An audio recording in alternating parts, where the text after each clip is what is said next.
three of us are going to be talking about The Empire Strikes Back, the second Star Wars film made and the fifth entry in the saga, if you're into that sort of thing. Story by George Lucas, screenplay by Lawrence Kasdan and Leah Brackett, directed by Irvin Kershner, and is generally regarded to be the best Star Wars film of them all. I don't think it's controversial to say that. Is it Lee Brackett or Leah Brackett? I think it's I've never Lee. been sure. I think it's Lee. I I think it's think Lee. it's Lee.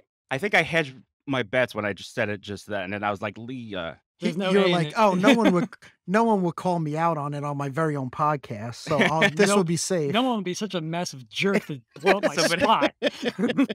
I'm all for being corrected if I get something wrong. Screenplay by Lawrence Kasdan and Lee Brackett, and directed by Irvin Kershner. And like I said, I don't think it's controversial to say that this is pretty much considered the gold standard of Star Wars movies, right? I don't think. Mhm. I I don't would think. think that this is the reason. Like, I'm a huge Star Wars fan. Don't get me wrong, but this is the sole reason that everybody thinks Star Wars is like better As than good as it is. Yeah. Yes. Yep. Yes. This Like, is the yes. gold standard that Yeah. fucked up the entire franchise. yeah. Yep.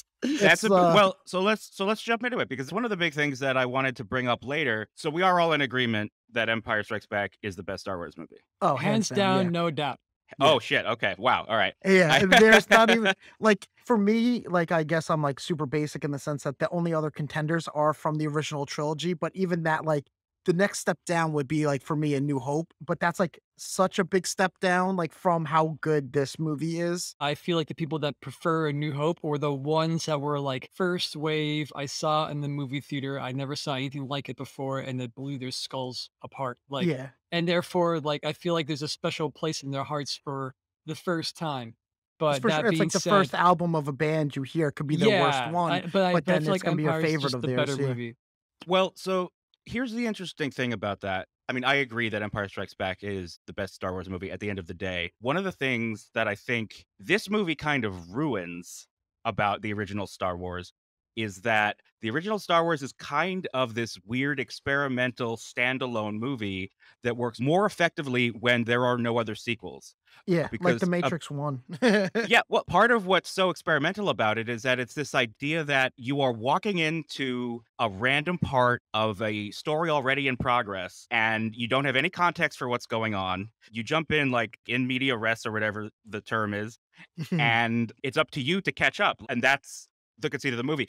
Oh, what this movie does is literalizes that. So it like retroactively robs some of what makes the original Star Wars so interesting and so unique. I don't know if I would agree with that a little bit because I feel like you just caught the program late. You didn't see the first couple episodes. You're watching TV. Boom, Star Wars comes on. Oh my god, this is all like a metaphor here. But like, so you just sit down. You're like, oh my god, what is this amazing show? So you start watching it from there, and then Empire would just be the next episode. But I don't think that robs the first one of its glory. I guess like kind of like with my Matrix comparison is the Matrix as a whole kind of gets like not as high praise as if the Matrix 1 was the only movie. And of course Right. obviously Star Wars is massive and it gets like a ton of praise, but it's like the sequels of it lessened how great it was. And so like but with Star Wars it's the first one's great no matter how you slice it, but I that's why if I'm understanding you, I could that's why I'll agree to that, that I could see that it took something special and then like by comparison just like everything I don't know, it's like everything in Empire is like did what was so special in Star Wars but did it better. Yes. Well, so something that I think is really cool about The Empire Strikes Back as a sequel to Star Wars is that it's not the expected sequel. Like it could have been Mm. really easy just to do Star Wars 2, right? Yeah. Mhm. And Yep. just do the same thing over again. And George Lucas really has to get the credit for this. The Empire Strikes Back is completely different than the original Star Wars. And it actually, this didn't even occur to me until I was rewatching it in preparation for this. The ice planet is the literal opposite of the desert Yep. planet from Yep. from Star Wars. You know, maybe that's so obvious that like I never thought to have the thought. Mhm. No, a big part of what I'll probably be saying a lot that this happens to me, it's like a fucking ongoing thing that always happens to me. It's like, so I'll have a movie that I love, say like Empire Strikes Back or Lord of the Rings. I'll put it on so many times in the background. 10 years go by and I've seen it so many times, but then I'll sit down like and be like, "Oh my, I feel like I've never seen this movie before," because it's just now like It's like you're immune to what it's doing because you're so familiar with it. yeah, and everything Right. just seems broken up into like segments that are separate from the story. Like say it'd be like, "Oh, now this is Hoth. Oh, this is Dagobah." But like you're missing like the intricacies that tie everything together because it's like Mhm. broken 100%. down on like modular.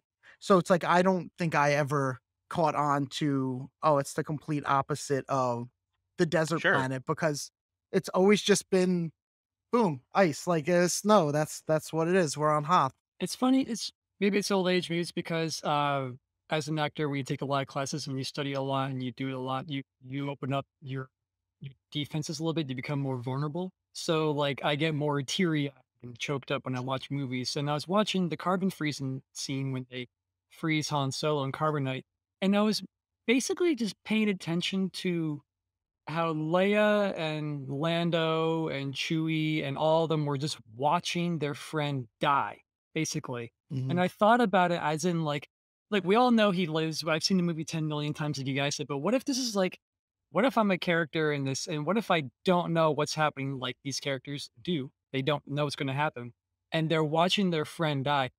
And I got, like, a little teary-eyed watching it, like, I got the sniffles, and I was just like, "Oh, man, like, this is a really powerful scene when you really Mhm. don't know what the hell is gonna happen." And, like, Yeah. they're watching their friend die, and there's nothing they can do about it, like, it's frustrating for them. Yeah. It's an amazing scene.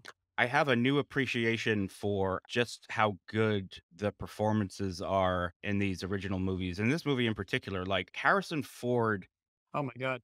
he is Mhm. so good in this movie. He gives it so much of the realism, the Yeah. groundedness, the relatability. You could argue the stuff with Luke is sort of it's a little fantastic, it's a little less relatable. It's talking about the Force and like you're special and Right. you're having a sword fight with the arch villain of the galaxy who you then find out Mhm. is your father. As Mark Hamill puts it, he says it's very cerebral what he had Yes. to do. What I was really realizing on this watch where Mark Hamill's performance is concerned, what he's able to do in those scenes where he's acting against a rubber puppet and an Mhm. aluminum garbage can and A and a ghost that's guy not there? Yeah. and a guy dressed all in black leather and robes with like this like huge like mask on, like the fact that all of those scenes play and especially the Yoda scenes, the puppet is so good, like the nuance Mhm. in Yoda's performance is so good, but Yeah. it still wouldn't work if Mark Hamill wasn't so good acting Well, opposite the puppet. I It's was true. there's such a razor thin margin of this movie being great or being like the shittiest movie ever. Like, because sometimes I'll be watching it and I'm just like, how did this work? Like, there's just like Yeah. giant walking like Yetis and Mhm. weird robots, and like Darth Vader himself just looks like he looks great, but he's so close to looking dumb. And like with Yoda, like I'm not shitting on the Dark Crystal, but like it's certainly not Empire. It's like all the same things are there essentially between the two, but this somehow skated on that margin and is now like one of the best movies of all times, where it just was so close to not making it. Well, as John always says, and I think this is the ultimate example of it, is that it all comes down to the execution. And I think Yeah. this movie's secret weapon was really Irvin Kershner, the director. Mhm. And actually, in preparation for this episode, I watched the two movies he directed prior to The Empire Strikes Back that I had never seen The Eyes of Laura Mars, which is kind of like a supernatural thriller written by John Carpenter, actually. Oh shit. No shit. And it's got Faye Dunaway, Mm. Tommy Lee Jones in Oh, one of the best Tommy Lee Jones performances I have ever seen. Really? I gotta watch Yes. this. That's yeah, a And that's it. bold statement, man. yeah, Yeah, That's like no, he's good. dude, no, dude, yeah, No country, baby. I know. it floored me how good this movie was because like it's written by John Carpenter, it's a supernatural thriller. I love John Carpenter. I love his work, but like you can imagine how in the hands of a lesser director, how a supernatural thriller written by John Carpenter could be a train wreck. B Basically, Yes. like, and obviously, like, I love John Carpenter, but it's basically when he directs his own movies that he right, like, there's a clumsiness to them, that's why I like John Carpenter so much, but it's just like, even him directing it is a lesser director, even though he's one of my favorites. Famously, too, The Empire Strikes Back, it went really over budget and over schedule, so which means that they were putting the effort into it. Mhm. Yes. Well, so once I saw The Eyes of Laura Mars, which floored me. Like, I don't want to oversell it because I could also see some people not liking it as much as I did, but I loved it. It really floored me. And again, it was so clear to me the reasons that I liked it were really the director was really elevating the material. The performances were so good, the character moments were so human. You could tell he gave them the time to find those moments. He was searching Mhm. with them to find those moments, Mm. to find the exact right note to hit. That's Um, cool, yeah. his camera work is a little more sophisticated than George Lucas's. He really moves the camera and creates new compositions, and he lets the actors dictate the pacing of scenes a lot more. George Lucas, he sets the camera down and he gets a bunch of takes, and then he uses the editing to dictate the pace of the scene. Hoth and the carbon freezing room are good examples of that. When Han and Yeah. Leia are bickering before he leaves or tries to Long leave, shots, and Mhm. long Yeah. shots. yeah, long shots where if you're paying attention to the edit, you'll realize that they're going back to the same shot. They might cut it up, but you can still tell that like all of Han's coverage was done in one long take. Hmm. That's the one thing that I do like here that I notice in Empire more than the other ones is like it's the one to me that feels the most like actually lived in. Like this is their reality. This is Mhm. nothing's like fantastical or like weird to them. Like and not that anything's like weird to say like Luke in the first one, but it's like when when you go into the cantina, it feels like you could almost hear an action, like, right before they go. It doesn't seem like they walked into a bar of people living their life. It seems like made for it, whereas Empire, especially in the beginning and in Hoth and, when they're, like, planning stuff, like, it just seems very, very lived in, like, this is their daily routine, their life, and I really like It's that. almost like in A New Hope, George Lucas as a filmmaker is drawing attention to the weirdness to the audience. Like, look Yeah. how kooky and weird this bar is. It might be Yep. normal for the characters, but it's like the whole point of the scene when they walk in is to show how fucking weird it is. Yeah. But in Empire, you already know it's weird, and Yeah. therefore you're going to see these weird things, And but we're not going to draw too much attention to how weird it is. It just is weird. the 2 things that stand out to me with that is when they're in the asteroid, right, and he talks about what are they, the Minox or Hmm. whatever? They're scared until they see what it is, but then it's just like, oh, it's like it'd be like for like, "What is that noise?" And we look, it's like, "Oh, it's a raccoon outside." It's not like, "Oh, raccoon, what is that?" Like, they just, like, Right. know. And in a modern movie, they would explain what the raccoon is, Yeah. but in this movie, Yep. they don't. Like, oh, it's just a It- Minoc, and they go Yeah, on. yep. And then the other thing that it's more of an acting thing, and I actually think of John a lot with it because it seems like he is living in that moment, is when, he's cooking with, Yoda, right? And he Mhm. just takes, like, a handful of, like, crackers and, like, sprinkles it on his soup. It's like, I don't it's just the comfort in which he did that. It just feels like a lived-in world. That goes to the nuance that Josh was talking about with acting against a Muppet and stuff like that. Mhm. That's a lot that Mark Hamill can bring to it. No, totally. It's sort of like what you were saying. Like Star Wars, a lot of it is like, hey, look at me. And this movie is like much more matter of fact. I mean, not to say one of the revelatory things about Star Wars is that for the time, they really did not spend a lot of screen time showing off the environments and the visuals like that. Mhm. It is sort of presented matter of factly. But to use the example you brought up, the cantina, that's also what's happening for Luke. He's never seen this before, right? Well, but he would have seen the different, like, races or whatever Maybe not. species. Well, But yeah, also, maybe. I'm not to sure. Mm. there was a couple of moments in the movie that I was noting in my head about how weird it is and how amazing the movie is by not explaining it or getting into too much detail about it. Now, the first example I remember as a kid thinking the first shot when you see the probe droid and comes out, it's like wow, Mhm. and you see this like Mhm. fucking disc with like arms.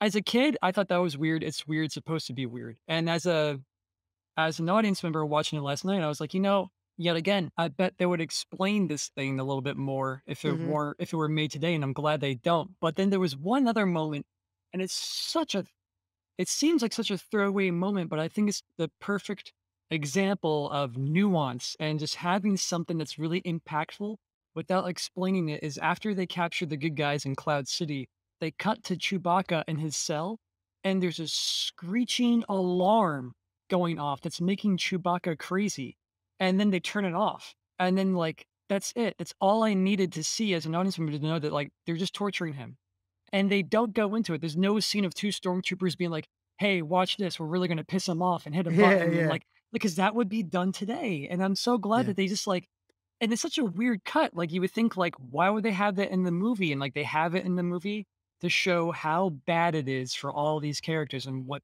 pain they're going through right now. And And, it's like, just like, purposeful too, right? Because the whole yeah, point is to it torture them enough that Luke feels it, but, like, it's a right? quick moment. Like, yeah, Yeah. exactly. But it's just like a really quick moment. And I never really, it's just something like you said, I It see the movie 10 million yeah, times, and it's yep, just like, oh yeah, then the thing happens. But then, like, when I was watching it and, like, really laser focused on it, I was like, what a cool fucking moment. They didn't need to have that yeah. moment in there, and yet it makes it better. It defines so much for the characters and the atmosphere and the setting. Before we get too much further, I want to ask you guys a question. Where did you rank this movie in the trilogy when you were a kid?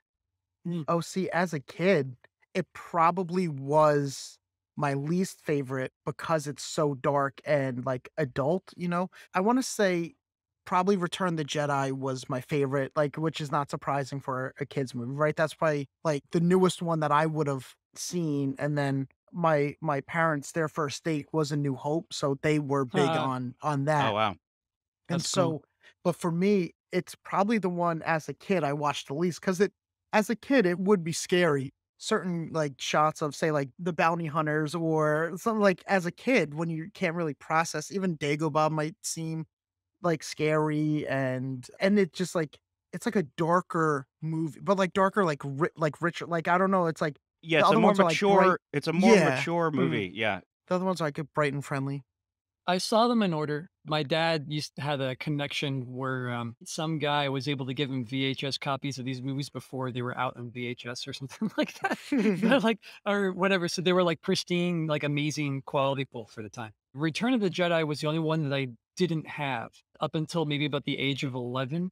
Oh, Return that of the must be Jedi. so frustrating not to have Jedi It because was. Empire has no ending. And then Like, yeah. and we had to at some point, we just ended up taping Return of the Jedi off of NBC, so we had to, like, edit Gotcha. out the commercial breaks Mm. ourselves, and the point being was Jedi was my favorite. We used to rent it from the video store all the time, Mhm.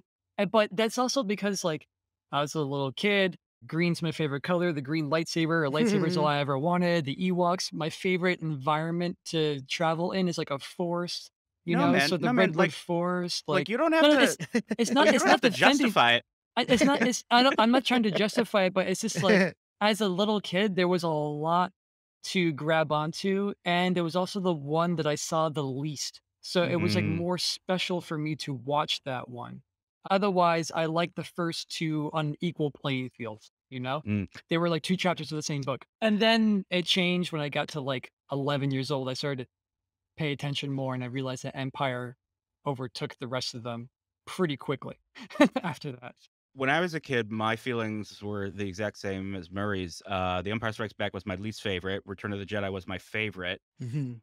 I don't think that's an uncommon ranking for kids. So, as much as I love and can see that Empire is the better movie now, and as much as I can see that, Return of the Jedi maybe has some flaws in it, um, maybe George Lucas was onto something when he was making these movies the way he wanted to make them. And there was some fallout from this movie for letting Irvin Kershner, who was enabled by Gary Kurtz, who was the producer, by letting him do his thing and be independent and shoot things in ways that George Lucas himself wouldn't necessarily have, and all the extra time he took, which was Mhm. costing George Lucas real money. Mhm. Remember that George Lucas financed this movie himself, These Oh, are and wow. independent films. That's crazy. that his whole future and his whole company was on the line. So, you can really say, oh, well, like George Lucas, he didn't want them to be spending money or whatever, blah, blah, blah. But like if you think about it, I really think he's justified in his concern about how long the movie was No, it's true. Yeah. was taking to get made. But so with that said, what this movie for me is a great example of, it perfectly demonstrates the difference between being a kids movie and being a movie for kids, if that makes any sense. Because this movie does not try to be kid friendly, though it is a movie for kids. And by that I mean, like, there's no dumbing down or pandering. It's actually the opposite. Like, there's a lot of stuff in here that maybe as a kid you don't necessarily understand, but like you kind of have to reach for it. And in my opinion, the best children's entertainment, sometimes there are parts of it that kind of go a little over their heads. There are things in there that they don't necessarily understand exactly, but they're curious about and they stick with them, maybe even scare the shit out of them and they never forget it. Those are the things that make them curious about the world in like a kind of safe environment, right? If that Yeah, makes I any could see sense. that. It's kinda like this is gonna be stupid. I just realized now it's gonna involve Robert Rodriguez, but it's like comparing Spy Kids to, like, Goonies. Like, one is Sure. a kids movie and, like, Goonies is just, like, made for kids, right? Yeah, a Yeah. movie for kids as opposed to Yeah, a yep. kids movie. But there's Yeah. jokes in Goonies that you might not understand as a kid, and as an Yeah. adult, you're like, "Oh, I get it." Like, and Yeah. it treats kids with intelligence, the Yeah. Goonies. For sure. That being said, though, I have never seen Spy Kids, so I have no No, idea me if neither. But I just like, know I just, like it could be but the so smartest kids movie it that's ever could be, been yeah, made. I it have could no be like idea. the Empire Strikes Back of kids movies, but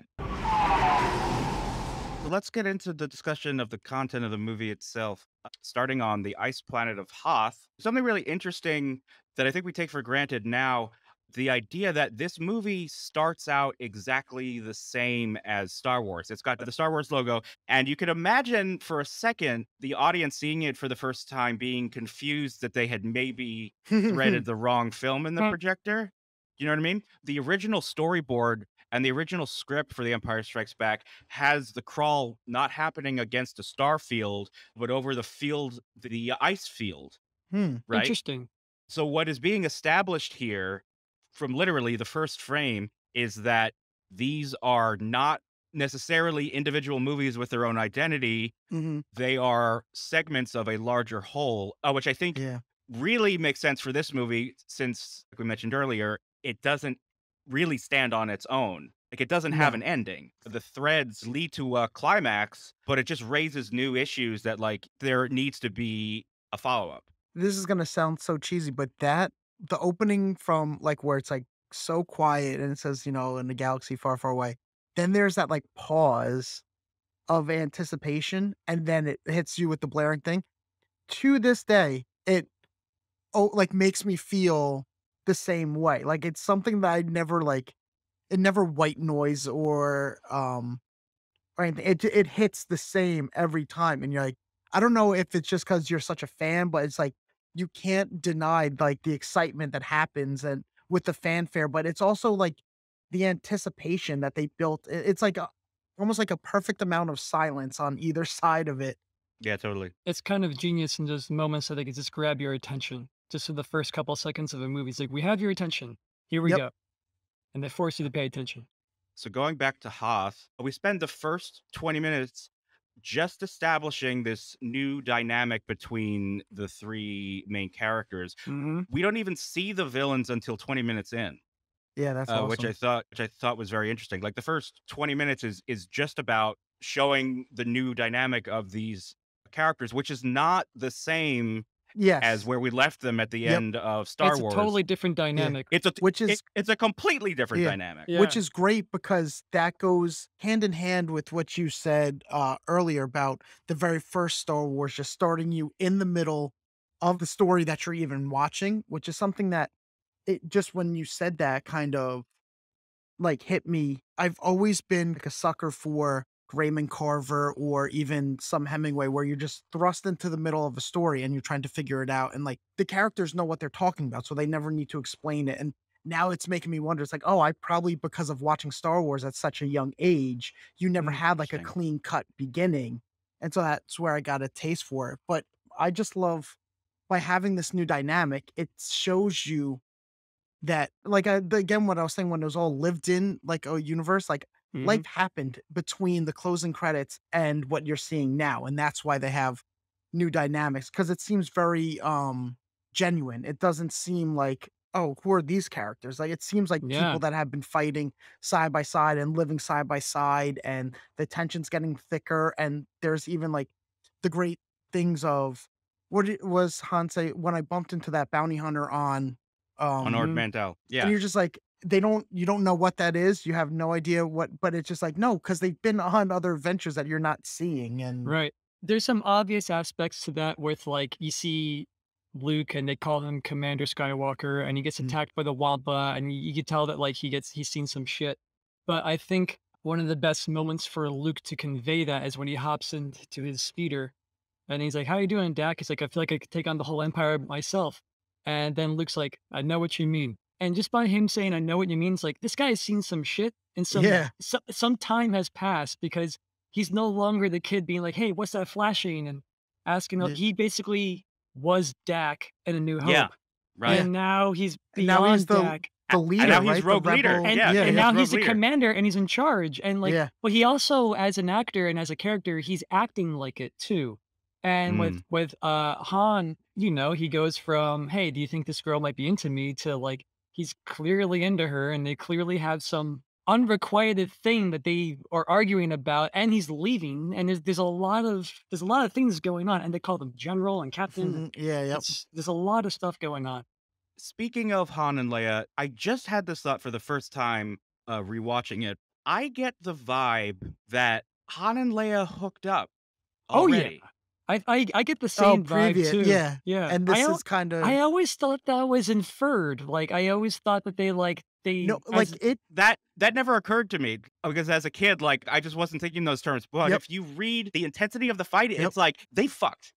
Yeah. And Or and that's the only thing that explains why they're so like mad at each other. It's like, yeah, they and fucked yeah. and that And maybe it ruined meant whatever was more to going on. one and than the And now other. it's at a And whole other level. And with yeah. the great thing is that we can't infer who was right or wrong in the situation. Maybe there is no right and wrong, as it usually is Yeah. in life. But like, he's like, "Why won't you admit your feelings about me?" And it's like, why would Mhm. he say that? Yeah. And then it's like, but he's also leaving too at the same time. Yeah. Well, And because it's he's just pissed like, off that it never happened again.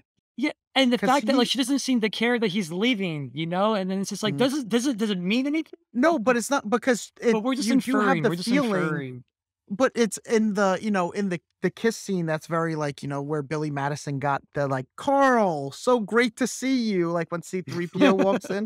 But, it's like she's like actively convincing herself that there's no feelings, right? Thinking that if she does it enough, it will like be true. And that's I feel like sees through that Well, also. And so it's so funny you that's mentioned that because there's a moment where they're trying to get away from the Empire, and he's literally saving her life, and she's like, "One day you're gonna be wrong, and I wish I'm gonna be there to see it." And it's like, Mhm. why yeah. the hell is she saying that to him Yeah. in his ear while they're trying to get away from certain death? And it's like, so something must have really bad vibes between them before this movie started. Yeah, so they totally fucked. The the, Murray, not to go too off on a tangent, but that scene, the kissing scene, I want to return to because that scene was actually what made me have that realization that, oh, I think they have already hooked up before this. A little bit of trivia, they did when they shot A New Well, Hope. yes. They acted, Yes. and they kept it secret for like Yeah. decades. But the tension's there. The structure of the movie is very interesting. George Lucas talks about it a lot. And it's there in every single draft of the movie. Like the big climactic fight, the big fight with all the action and all of Mhm. the It's whiz in the bang of beginning. it all is at Yeah. the beginning. Yep. Yeah. Instead of the climax. And it is, I mean, obviously now we don't question it, but like it's really interesting that they brought Wedge back. Oh, yeah. Mm. Like, he was such a throwaway character in the first movie, and they keep Yeah. bringing him back for each movie, Yeah. which I think is kind of Yeah. a great little touch of So by Jedi, I get it. So, but in this yeah. one, like, well, to be fair, all the other pilots are dead. But, um, But they didn't have to bring back the actor to play Wedge. He could have right. been another actor. He Yeah. could have been another character entirely. I mean, there was no reason for Wedge to be back there. So, but I wonder if that happened in the casting, if they were like, hey, why don't we bring back that guy? Like, he was good. He didn't Yeah, die, so we can bring him and back. you know that's probably like 5 hours worth of work for him, if Oh, for that. sure. Mhm. And then like that's it. And like so I think cumulatively for all 3 movies, he probably worked like 4 days. You know, if you really think about it. So it's just like that's why the actor Dennis Lawson, who also as people he's Ewan Nerd. McGregor's uncle in real Yeah. life. But that's why he kind of spoke dismissively about Star Wars, I feel like for many years, because he's just like I I didn't sat do in the anything. cockpit. Yeah. I barely Yeah, yep. acted. Why, you know, Yeah. like Yeah. why are people so obsessed? It's like when people ask James Caan about Bottle Rocket, and he's like, I worked on it on a weekend like 25 years ago. I have no idea. Yeah. Something that also stuck out to me on this watch was General Raikan's a fucking badass. He's fucking I was cool. thinking that too. And I Yeah, was actually like, sad that he never comes back for like other movies. and especially the way when, Han's like, yeah, well, there's a bounty on me. If I don't pay off Jabba the Hutt, I'm a dead man. And Raikan's response is like, a death mark's not an easy thing to live with. As if like, Yeah. as if Like, like as he if he gets knew it. from experience. Yeah, Yeah. as if like he gets Yeah. it. And I was like, who Yeah. is this He badass? totally understood. Yeah, But, I know. but I was also like, the fact that he's on the other side of it too. So either he's still living with it or escaped it somehow. yeah, But on right. top of that, it also shows competency in what he's doing. He's like, I got more important shit to deal with. You're the type of guy I'm not going to convince. He's like, have fun, Solo. Exactly, He's exactly. just like, you're a good man. I hope to see you around. You know. I'm glad you brought that scene up because that's when I feel like you get into this real Spielberg mode of hyper complicated camera work that the audience doesn't realize. Exactly. It's And invisible. in It's those, invisible. The it's camera keeps invisible moving. stuff. And like in the same shot, Han Harrison Ford walks from one frame to the other. He goes from one Mhm. depth of focus to the other depth of focus. He changes where he is in the frame. It's all perfect, and it's Yeah. really just like it's really feeding the performances, you know. And then the It's like editing the builds the Bad tension. Hat Harry, the Bad Hat Harry like Yeah, it's a shot. lot of Jaws stuff. It's a lot of Yeah, like it's like in like E.T. when they focus with the guy with the keys and the camera goes to the Mhm. cliff and you see the neighborhood and it's like this complicated thing. I'm getting in the weeds now, but like Empire does stuff like that. Maybe not as flashy, but like it's there. He's gotta pay attention to it. And having just watched The Eyes of Laura Mars and the movie he directed before that, Raid on Entebbe, which is a very interesting movie, just as a sidebar, is a TV movie that's about the hijacking of an Air France flight by Palestinian revolutionaries where they, executive uh, decision. yeah, right, exactly. Sorry. He does the same thing in both of those movies, those invisible long shots where like it keeps following characters and creating new compositions as it goes. Also, they experiment with lighting in the scene too, because Yes. there's a Oh, lot yeah. of No, bright the lighting in lights this movie of is great. monitors on people's faces, And the even ice the set. hallways, Yeah, the I was gonna say the sets. set of the ice hallway is like where it first Yeah. hits me. I was like, this is The not like any other like Star the Wars blue movie. Like light on this, Han and yeah, Leia when they're it's just arguing and so. stuff Yep, like that. It's just so it's good. great. It's a lot of cool. They're experimenting with like all the potential that atmosphere provides. Yeah. They give it to you, you know. Whereas by comparison, I think the lighting in Star Wars and Jedi are way less interesting by comparison. Mhm. I mean, like they have moments. Moments. I think generally the lighting in the two other movies in the original trilogy are a little more flat and less interesting. Something else I wanted to note on the Imperial side, all of the bit parts are fantastic British character actors, Mm-hmm. most of who have appeared as villains in Doctor Who multiple times, like Julian Glover Hell and yeah. Michael Sheard, who shows up again later in Last Crusade as Hitler As himself. Hitler. Mhm. The other interesting thing though is that, I mean, not to shit on them, but I also thought that like some of the bit parts on the Rebel side are not quite up to snuff. Like I the thought the John same what's his thing. name? Roethlisberger. not John He's fine. Ratzenberger, Cliff Richards, he's Ratzenberger. good. The guy who's like two fighters against a Star Oh, Destroyer. or Yes. the when they're like, it's just three people sitting, and he was like, I know what you're talking does about. he say? I know what you're talking about. Is it like Yeah. you just see like a background? It's like a matte painting. It's like Yeah, two yep. rebel officers And he's talking. just like, whatever you guys. It's like Resident Yeah. Evil, right? He's like, exactly. don't open that door. Yeah. We'll clear all flight groups for immediate launch.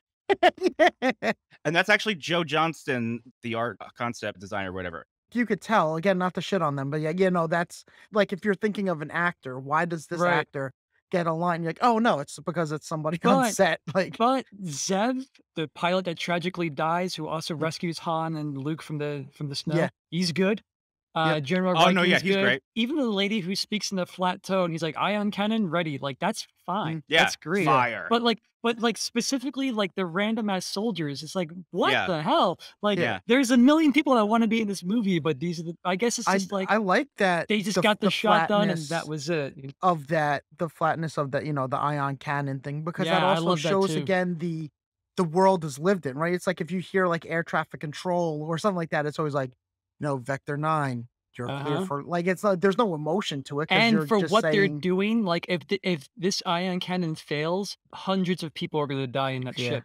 So she's just very flat, matter of fact, like ion cannon ready, fire, and then it works. And then like it's not like, okay, guys, I hope it works. It's Yeah, just yep, like yep. because she has to like be a professional Yeah. about it.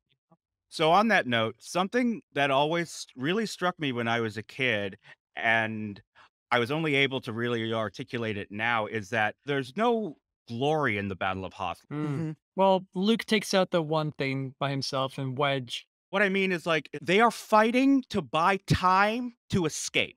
Yep, Yeah. they just want to get out. There's no winning. You can't Yes, Yeah. possibly win this exactly. fight. There's They're no running winning. away. Yeah. The winning is to buy time to run away. And the fact that Leia does not want to do that because Mhm. she's like the last, like it's admirable, but there's something you could tell almost like there has to be the vendetta from Alderaan, right? Like because she does Oh, not sure.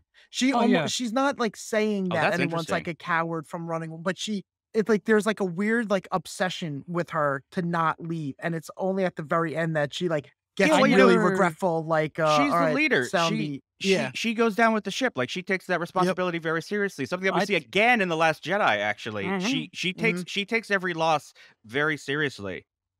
Murray, I think that's a fantastic point, though, because when you really think about the trauma that she experienced with Hmm. Alderaan and being tortured at the hands of Vader, Yeah. it's just like she would stay to the last man to try and be like the final fuck you to the Empire if she could. Yeah. That's why she literally has to get dragged out of like Yep. a Exactly. base, Yeah. you know, which is it's So a very good character beat. totally is. One thing though that is interesting is that it is subtext. Like you can try to justify it as a character trait, but Yeah. Mm, what it really is the writer is more interested or more it's more understanding of the interiority of the male protagonists than the female ones, Hmm. which I'm Yep. not saying is like a reason to not like or enjoy the movie, but Mhm. it's just very clear. And I think in Return of the Jedi, this is even more the case that, you know, George Lucas is not interested in what's going on inside Leia. He's interested in what's going on inside Luke. And correct. the outside of Leia for And like the the outside of Leia, yeah, if you go by Return yeah, of the Jedi. Yeah. yeah, yeah. Yeah. This movie, I'm fully convinced would not work today because everything anyone's ever complained about in future Star Wars, like there's no setup that Luke can force pull his saber at all. There's no precedent for it. Yes. Precedent. Right. The only thing you can infer though is like they have established a lot of time has passed between the first one and the second Very one. true. So, but that's a good point though. This would be jumping ahead, but you meet the Emperor without getting any sort of clarification. Like A everybody, lot of things about this movie wouldn't fly with Star Wars yep, fans yeah, today. I'm glad you brought the lightsaber thing. That is the perfect way to set up the difference between Luke and Vader in the movie. Because when you see Luke struggle that mhm, hard to do a simple task and he yeah, gets it and you cheer and like, yeah, he got out of the cave. And then later on, when he's going to fight Vader and you already know what Vader can do when he goes up mhm, against Han Solo, you're like, Luke doesn't have a chance. Like it doesn't yeah, even matter Yeah. what Obi-Wan and Yoda tell him. We as the audience already know just from seeing Vader interact with Han Solo, where he just easily deflects lasers with his fucking bare hand and easily takes the gun away from him like he's a little yeah, boy. You're like, oh no, Luke is going yeah. to lose. Fuck. Yeah, yep. But that being said, a couple of things about Hoth I like. Really establishes a lot of great character moments. We talked about it with showing how they changed and stuff like that, but also how they interact. And Hmm. I one of my favorite moments, which is kind of meta about the trilogy itself, but one of my favorite moments of that is when Luke and Han say goodbye to each other before Yep. the battle. Yep. Because Luke's like, there's something unsaid, and they both want to say how much they care for each other, but they Mhm. don't quite know how. And then Han, and by the way, Han goes out of his mind to find out where Luke is and to rescue him in every Yeah, moment that he can. And Hmm. yep, then he's like, "Are you okay?" He goes, "I'm good." He's like, and then have this moment, and he's like, "Be careful out there." And he's like, "I will." And then they You leave, too. and you mhm. too. And that's literally the last time they see each other until they rescue him in Return of the Jedi. It's kind of No, crazy no, when you, That's that's the no. crazy, last yeah, time they see each Yeah. other. yeah, It's Yeah. wow, crazy, I'd you never know? yep, And it's just like, but there's a lot of unsaid, like, our lives are kind of, it's almost like it's like they look at each other, it's like, our lives are kind of crazy, isn't it? And but like, mhm, but they're also, I guess you could go into like maybe toxic masculinity and stuff like that. But it's like Mhm. they just don't know how to express it to each other Yeah, I about mean, they're like emotionally they stunted and they don't know exactly. how to Yeah. express their feelings. Sure. Yeah. Like he's all about Leia, like, hey, why don't you tell me how you feel? But with Luke, he's Yeah. like, be careful. Yeah. You know? Like he's an awkward man, you know? Another way to read it is that both of them are like, we may be about to die. Exactly. Yeah. All that is Yeah. there. It's all in the But Yeah. subtext. but Like there they're is like also they know this might be the last time they see each other. But Yeah. there is yeah, they don't know how to express themselves. There's that, but also they do know what each other is. Exactly. So they don't Yes. have to say it. They So they don't have to say it. Yeah, Yeah. but Yeah. it But makes it that much more beautiful yeah, No, because no, like exactly. they want it's a to, but they beautiful don't moment. have to, and Yep. they don't know how. When It's like all three, and we as the audience project so much meaning onto that brilliant moment. I feel like if it was done by another director that's not Kirshner, they'd be like, "Hey, you're a good kid. You're good. All right, good. yeah, You know, go kick some ass." Yeah, yeah, but in this scene, it's like they have like that, like the ending to The Graduate where they're on the bus. yeah, Like they just had this moment where like we as the audience are like Yeah. projecting so much into yeah. that silence. And it's such a No, good use no, of it. And it totally. makes it that Mhm. much heavier before they go And out to even this possibly die. and even the staging of it is very interesting. Like they are separated. Yeah. Yeah. They're not on the same level. Han is all the way up here and Luke is all the way down Mhm. there. And Luke almost in a way always looks up at Han, I feel like. Yeah. So it kind Yeah. of works as a There's metaphor yep. too. Yeah. There's a cool thing on Hoth that they set up, and they kind of it happens like it's a running joke, but it happens, and it also sets up how he survived the carbon dating is like because there's like a 725% chance or like to Yeah. 1% chance that they would survive the night, but Han finds a way to survive the night, and then getting Oh, through the interesting. astral That's field, true. there's us, 7,320 to 1. Never tell me the yeah, odds. and then he's like, "Never tell me that." So it's like the fact that it's a slim chance. They're like, no one's ever survived carbon freezing, but it's like there's something about Han that always is flying by the seat of his pants and somehow beating the Who odds would always beats the every. odds. Flying by Mhm, the seat of his pants, something I want to return to because there are a couple mhm. moments in this where like Han, his first instinct is like some crazy shit, but it's the only way forward. Hmm. Yeah, When the hyperdrive malfunctions it's not my again. fault. Oh, which is actually a really funny running gag throughout the movie that I didn't really realize. So, but it even happens 3 times, so it's even like structured like a joke. I Yeah, mean, like like a the rule of threes. Yeah. sitcom. Yeah, And every time it happens, you're like, oh shit, again? Of And course, yeah, of yeah, course. yeah. even when the skid is like wop wop wop wop Yeah. wop, it actually It's a sounds like funny that when it's sound. Yeah, not yeah, yeah. working. You know. Yeah, Right. it's good. Right. No, it's a funny time. So, but his first instinct when they're being chased by the Star Destroyer is to be like, no, okay, I'm going to turn around and fly right Yeah. at them. Yeah. Well, that's from And you New see them Hope, right? collide and When stuff he like goes charging in at the Yeah, right. yeah, and Oh, then he's yeah. like fuck, like it's all Yeah. established. yeah, Oh, yeah, I And forgot that. I forgot that. You're right.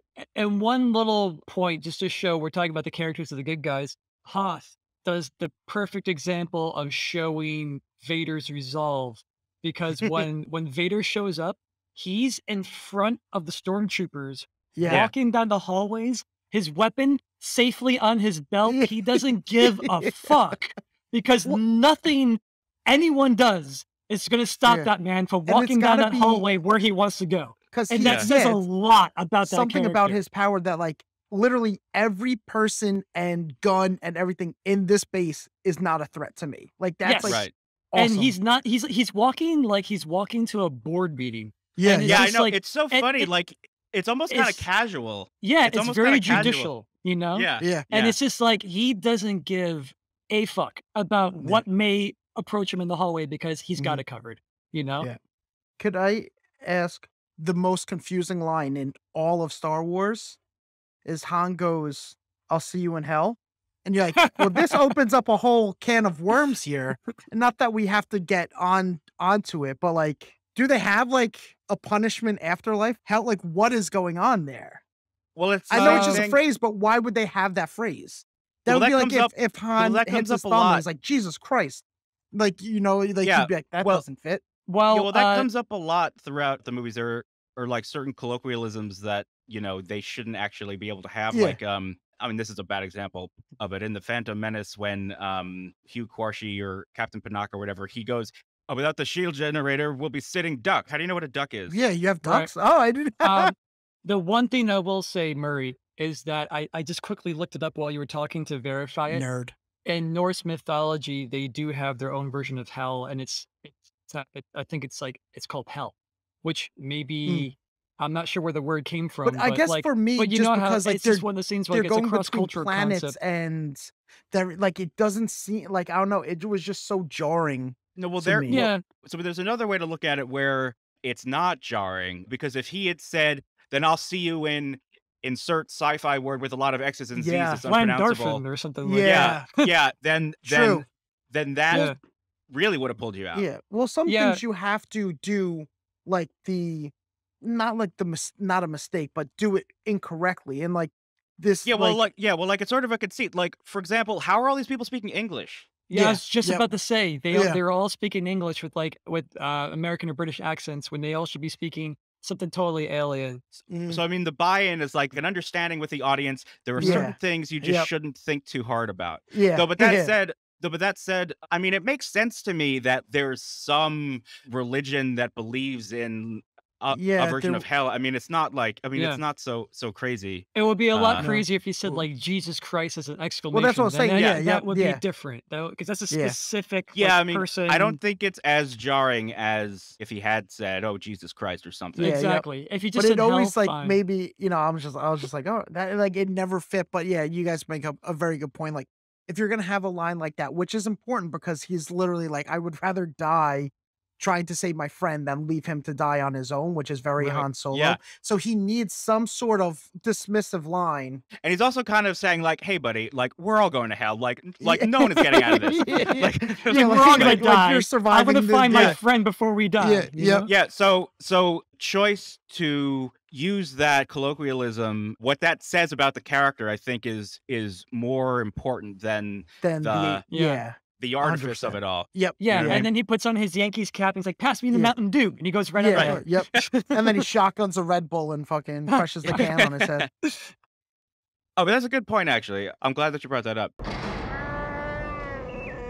Moving on from Hoth, we split up the characters, which is an interesting choice. Mhm. Mhm. And I actually realized that Lucas, he does something similar again in Attack of the Clones, where he splits up Obi-Wan so Anakin and Padme can go off and fall in love. Mhm. And in this one, he splits up Luke from Han and Leia so Han and Leia can go fall in love. Mhm. And then they return to each other in a similar way. Someone's in danger and needs rescuing. Although in Attack of the Clones, it's a little flipped. It's the solo guy, no pun intended, but the guy on his own, the ostensible hero who gets in trouble, and the B team or whatever like has to stop what they're supposed to be doing and go and rescue him. It's like poetry, it rhymes. In a way, like Luke's only the A team in this movie because he's Luke Skywalker. Like in terms of like screen time and mission and everything like that, he's total like B team in of this movie. Do you know what I'm saying? Like It's funny No, yeah, because, I like, get what it's you're a saying. very heavy Han Solo Leia yeah, movie. I never quite thought about it, but when it's weird because Han and Leia are doing the heavy lifting when it comes to the action thrill ride that is a Star Mhm. Wars movie, but Luke is doing the heavy lifting with Yoda to establish what Star Wars is. Is To, yeah. like or like Yeah, as like the mythos and the culture of what Mhm. the Force is, you know?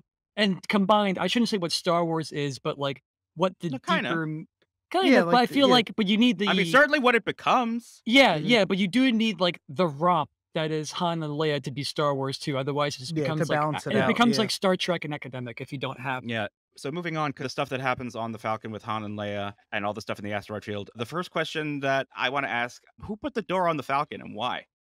On the cockpit. Oh, you're saying between. Yeah, between Star Wars and The Empire Mm. Strikes Back, in the original Star Wars, there was no door on the cockpit. You saw through to the corridor. And now in this one, all of a sudden, there's a door. I never really thought to ask why. Maybe Yeah. the maybe there was there a doorway in the New Hope? Yeah. Yeah. So maybe I the mean, there door was a was just doorway. always open. Right. No, but so I think I know the reason from a dramatic standpoint. It's so you can have scenes where Han and Leia are alone. Mhm. Correct. I was just noticing, I was just Yeah, yeah, making yeah. note of the fact Mhm. that now there's a door, and in the first one there wasn't. So Yep. I wanna someone spend had to 45 Oh, minutes in talking about the door in the let's do it. cockpit. Let's do it. Yeah. no, Let's get down to but brass so tacks. The door in the cockpit. What the but fuck? so it was probably I wouldn't be surprised if it was Irvin Kershner who was like, "We need a door here so I can play these scenes out with Han and Leia alone together." Probably. That's Yeah, I probably could see how it that, yeah. went. Han Solo covering C-3PO's mouth, one of the best jokes in the whole movie. very like subtle and underrated, and I think The it's humor in great. this movie is so good Yeah. Mhm. because it all is subtle and all works. Even the unsubtle stuff is still really funny. Mhm. Like, there's great moments. Harrison Ford always points in these movies, but that's the best Mhm. use of a point is when 3PO is talking to him and he puts the finger up and 3PO just Yeah. stops talking. Yeah, But then yeah. but then 3PO says his stuff. He's like, "I knew that." And he goes to Chewie and he's like, True, yeah, yeah. I gotta tell you 3PO's idea, Mhm. but taking all the credit for it." Yeah, You yeah. Yeah. see that? And So good. 3PO notices, Yeah, he, which is like, Yeah. even looks behind him. funnier, Yeah, you He's know? like, what yeah. the fuck, you I know. asshole. He's like, "Come Um, on." Yep. I want to return to The Jedi. the kiss Mhm. the kissing scene. And like I said before, this was what made me have the thought maybe they had hooked up before the movie, because watching it now as an adult, it reads a little uncomfortably to me because she does say stop and he Mhm. doesn't. Mm. And there's literally nowhere for her to go, Yeah. right? She So can't get so it's a past him. not only can she not get past him, but they are stuck on the ship together, It's Yeah. true. right? It's true. And she has anxiety really bad when she falls on his lap and he's, like, holding on to her, like, which seems like for safety's sake, but clearly she's not feeling that because he doesn't look like he's trying to make a move on her. He's just like she fell onto his lap and he's, like, holding her because the ship's rocking, but she's like, "Let go," like Yeah, but then he makes a joke about it.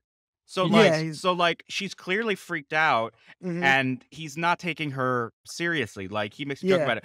The only thing that I want to say though is that this is one of those things that reinforces this idea that has existed in mass entertainment and in culture for a long, long time, that the way to get a girl to like you is just a matter of persistence. yeah, And sure, she's saying no, but that's just because you haven't tried hard enough yeah. and she'll come around eventually. Forced I courtship, agree. I think, is the nice way they put it. But Forced it's courtship. forced First, Jesus, you courtship. I think that's how they explain it in, like, Gone with the Wind and, Oh, mhm. interesting. even, like, Outlaw Josie Wales maybe was that it? Oh, no, I'm sorry, Pale Rider, I think, where he, like, rapes the girl, like, right in the beginning, but he's, like, the good guy, and then I mean, we love the movie, but Blade Runner has that really weird scene where it Yeah, is just like Yeah, a Blade Runner's forced got a no, real yeah, like awkward, a forced problematic scene. courtship where, like, somehow that's a they very polite no, exactly. way No, to it is, but I Yeah, to think put it. that was the way yeah, a rape scene, there's, a basically. story with, Yeah, by Brees DJ Pancake, he's a short story writer, and his mom there's a story of his mom being like, "If this is true, you clearly, like, attacked that girl," and he was like he said something he, like, downplayed it as, like, forced courtship or something like that, and you're just like, "Oh, that's horrible." well, the thing that I think saves it from going even further is the fact that it is a movie for kids. Yeah. Yeah, The reason why it made me have the thought, "Oh, they must have hooked up before this, and Han knows, or Han thought she was into it then, and that's why he's sort of like, hey, I know what you're thinking. I know you're saying no, but like I Yeah. really know that you like me because I'm a scoundrel. Like you like this." And I think the reason why he's so mad, which is fucked up, but the reason why I think he thinks he can say this is because something did happen between them already. Yeah, they have, like, a history that he's, like, relying on Now that said, in a because we way. don't see it, it's still Yeah. problematic as fuck.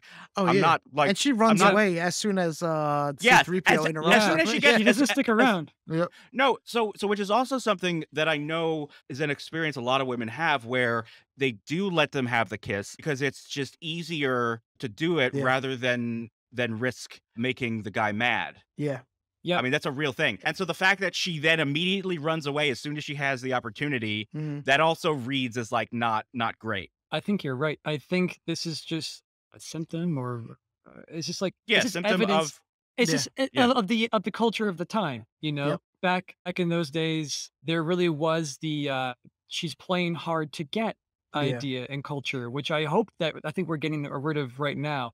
But that's something that they're really playing into. But also on top of that, Han Solo is an asshole. So Yeah. when Right. he's in with a heart of gold, I guess. But like, so if he's being an asshole and he's doing the she's playing hard to get, which does not look good, No. when No. it really Yep. comes down to it. But that being said, too, like we're kind of joking. Maybe they hooked up in the past. Mhm. There's something very wholesome I'm not about Star joking. Wars. Yeah. Well, but what I'm trying to say is that, like, I think as adults we can infer that, and it works really well for the characters. Mhm. And then it's like it seems pretty clear that they did. However, there's something very chaste about Star Wars too. So I wouldn't be surprised if, like, it's on the record that they never did anything up until this movie to give them a bigger moment. But Yeah, it regardless, this is not a way to explain anything. I'm just kind of dissecting what we're looking at here, Yeah. but it's definitely yeah, a there's problematic no, it's scene. problematic, but I think what also the movie kinda is resting on besides it being, like, kinda like at that time, it was almost like blindly going past people, like, no one's seeing it through the eyes that we're Mhm. seeing it now in 2020, but they're also if they did hook up, I think they're kinda with that implication that almost like they have their own dynamic that you're Right. witnessing, you know, like Now, and it doesn't make it any better. I think what the movie's trying to do, to give it the benefit of the doubt, is to try to show that Leia can't concentrate on anything else but the mission. And Han is maybe someone who's trying to get her to Sure. grab Yeah. onto her humanity, but Sure. that doesn't But excuse it. also at I the think they could worst have times maybe ever, yeah, like yeah, Right. exactly. And it's just like but it's one of those things where it's like you brought the Blade Runner scene. Mhm. That scene is pretty fucking bad. I feel like if these movies were made today, they would definitely need to get rewritten with those scenes, and they would For definitely sure. need to talk to a fucking woman about those Yes, scenes. yep. A Yeah. lot Get of their it is perspective Once on that. men yes, a men lot of fighting women yes. is not You it Yes. just know? doesn't go well.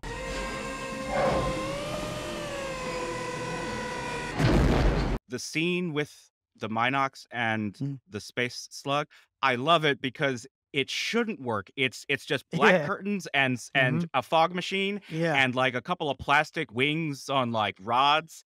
It's Mhm. so Doctor Who. It's so like And them 1970s just, like, Doctor Who. rocking themselves, Yeah, like, "I it Yeah. can't," is like it is yeah. so And classic, no money, It's that but yet it razor thin works. margin of being awesome or, like, yes. complete shit. Like, And it's Yeah, 2 but it things and works. 2 yeah. yeah, and 2 things about that. One, excellent observation about the set because they you do that beautifully in the carbon chamber room. There's a lot more stuff going on, but if you notice in that we'll talk about it, but there's literally no walls on that set. Mm. It's just Right. like a blue background. But also, I love the like, you know, people talk about in Star Wars, like, oh, there's no sound in space and la da da da Yeah. da. Dude, they're in a fucking asteroid with no atmosphere in the stomach of a worm, and they Yeah. just go out with like these little like masks on their Yep. face as if they wouldn't pop or they have oxygen. It's just like, Yeah, yep. and I love how Star Wars is like, Fuck whatever, it. it's Yeah, who Star gives a Wars, shit? who Yeah, gives a yep. shit? And it Because it's works in some weird way, like you yeah. said, Josh. It's like Doctor Who, but it's like, yeah, like they're in space. They can't just walk out with it instantly dying, you Yeah. know? Like, but it's like it worked in some weird way. It's the atmosphere of the worm stomach and the gravity of Yeah. the asteroid. Sure, Yeah. whatever. I don't give a shit. I'm not thinking too hard about it. But they're not asking you to think hard about it. You know, Right.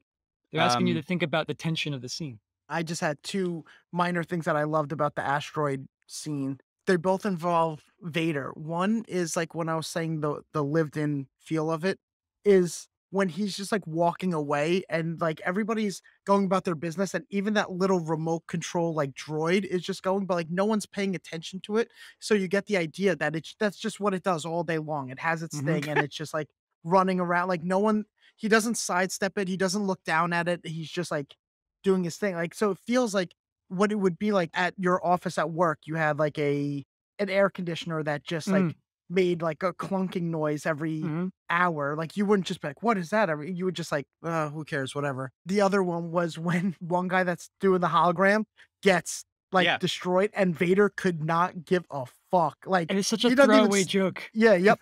He just dies off in the corner, and Vader's just, like, going about his business, and I think that's very a good character trait, but also the story, like, I don't know, like, I keep just saying the world is, like, Yeah, actually feels lived in and no real, one's even ever though it's a like, "What space happened to opera. General Larry?" They were just like, "Oh, Yeah. he's gone." They don't even acknowledge it. Like, Vader Yep. just continues his sentence Well, like they he was might not be nothing. able to see it. Only That's true, Vader's but the only one that Vader could see it, and he doesn't and care. he just doesn't care, like, Yeah. because he Um, kills them whenever he is, like, even slightly annoyed with them. He's just like, oh, "Ah, yeah. I don't care. Like, you're Bad dead. Like, business you're." model right there.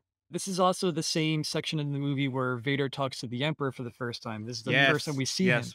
Now, We have to I talk about watched that. the version of Star Wars that I of Empire Strikes Back that I watched was actually the original version, Oh, good for you. Lucky. Lucky. I redone with watched the Disney Plus bullshit. which, by the way, as special editions go, It's the uh, best the one out there. the Disney Plus version of The Empire Strikes Back is Mhm. the one that I will watch casually whenever because they didn't do Yep. that many changes, and it's Yeah. actually pretty great. You I know, just that's a love the look of the original Emperor. No, yeah, no, it's so yeah, creepy. They used like a chimpanzee's eyes, yes, Yeah, yep. and they matted them on the face of a woman.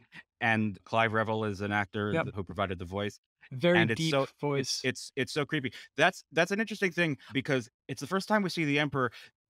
This movie is actually the first time we see a lot of Star Wars hallmarks. Boba Fett, Yep. the Emperor, Boba Lando, Fett, the Emperor, Lando, Yoda, the Imperial hmm Mhm. March. indeed. Yep. Like, How much fallout in The Last Jedi? Because like, who's Snoke? We don't even know who Snoke is. It's like, you I didn't know know. who the Emperor was, but that was the didn't bother you before. Like, so that's what I'm saying. This movie could not work today. Right, and so I think it would, but I think It it would wouldn't, for John. critics, Stop but it counter. wouldn't. It would work for critics, but it wouldn't. It would not work for fanboys. I think. well, because this movie subverts expectations. That Yeah. phrase that is like trotted out as if it's like a mistake. I mean, literally, like this was not the movie that people were expecting it to be. Mhm. And it actually got split reviews when it I came was out a gonna say, little I bit. Yeah, wonder.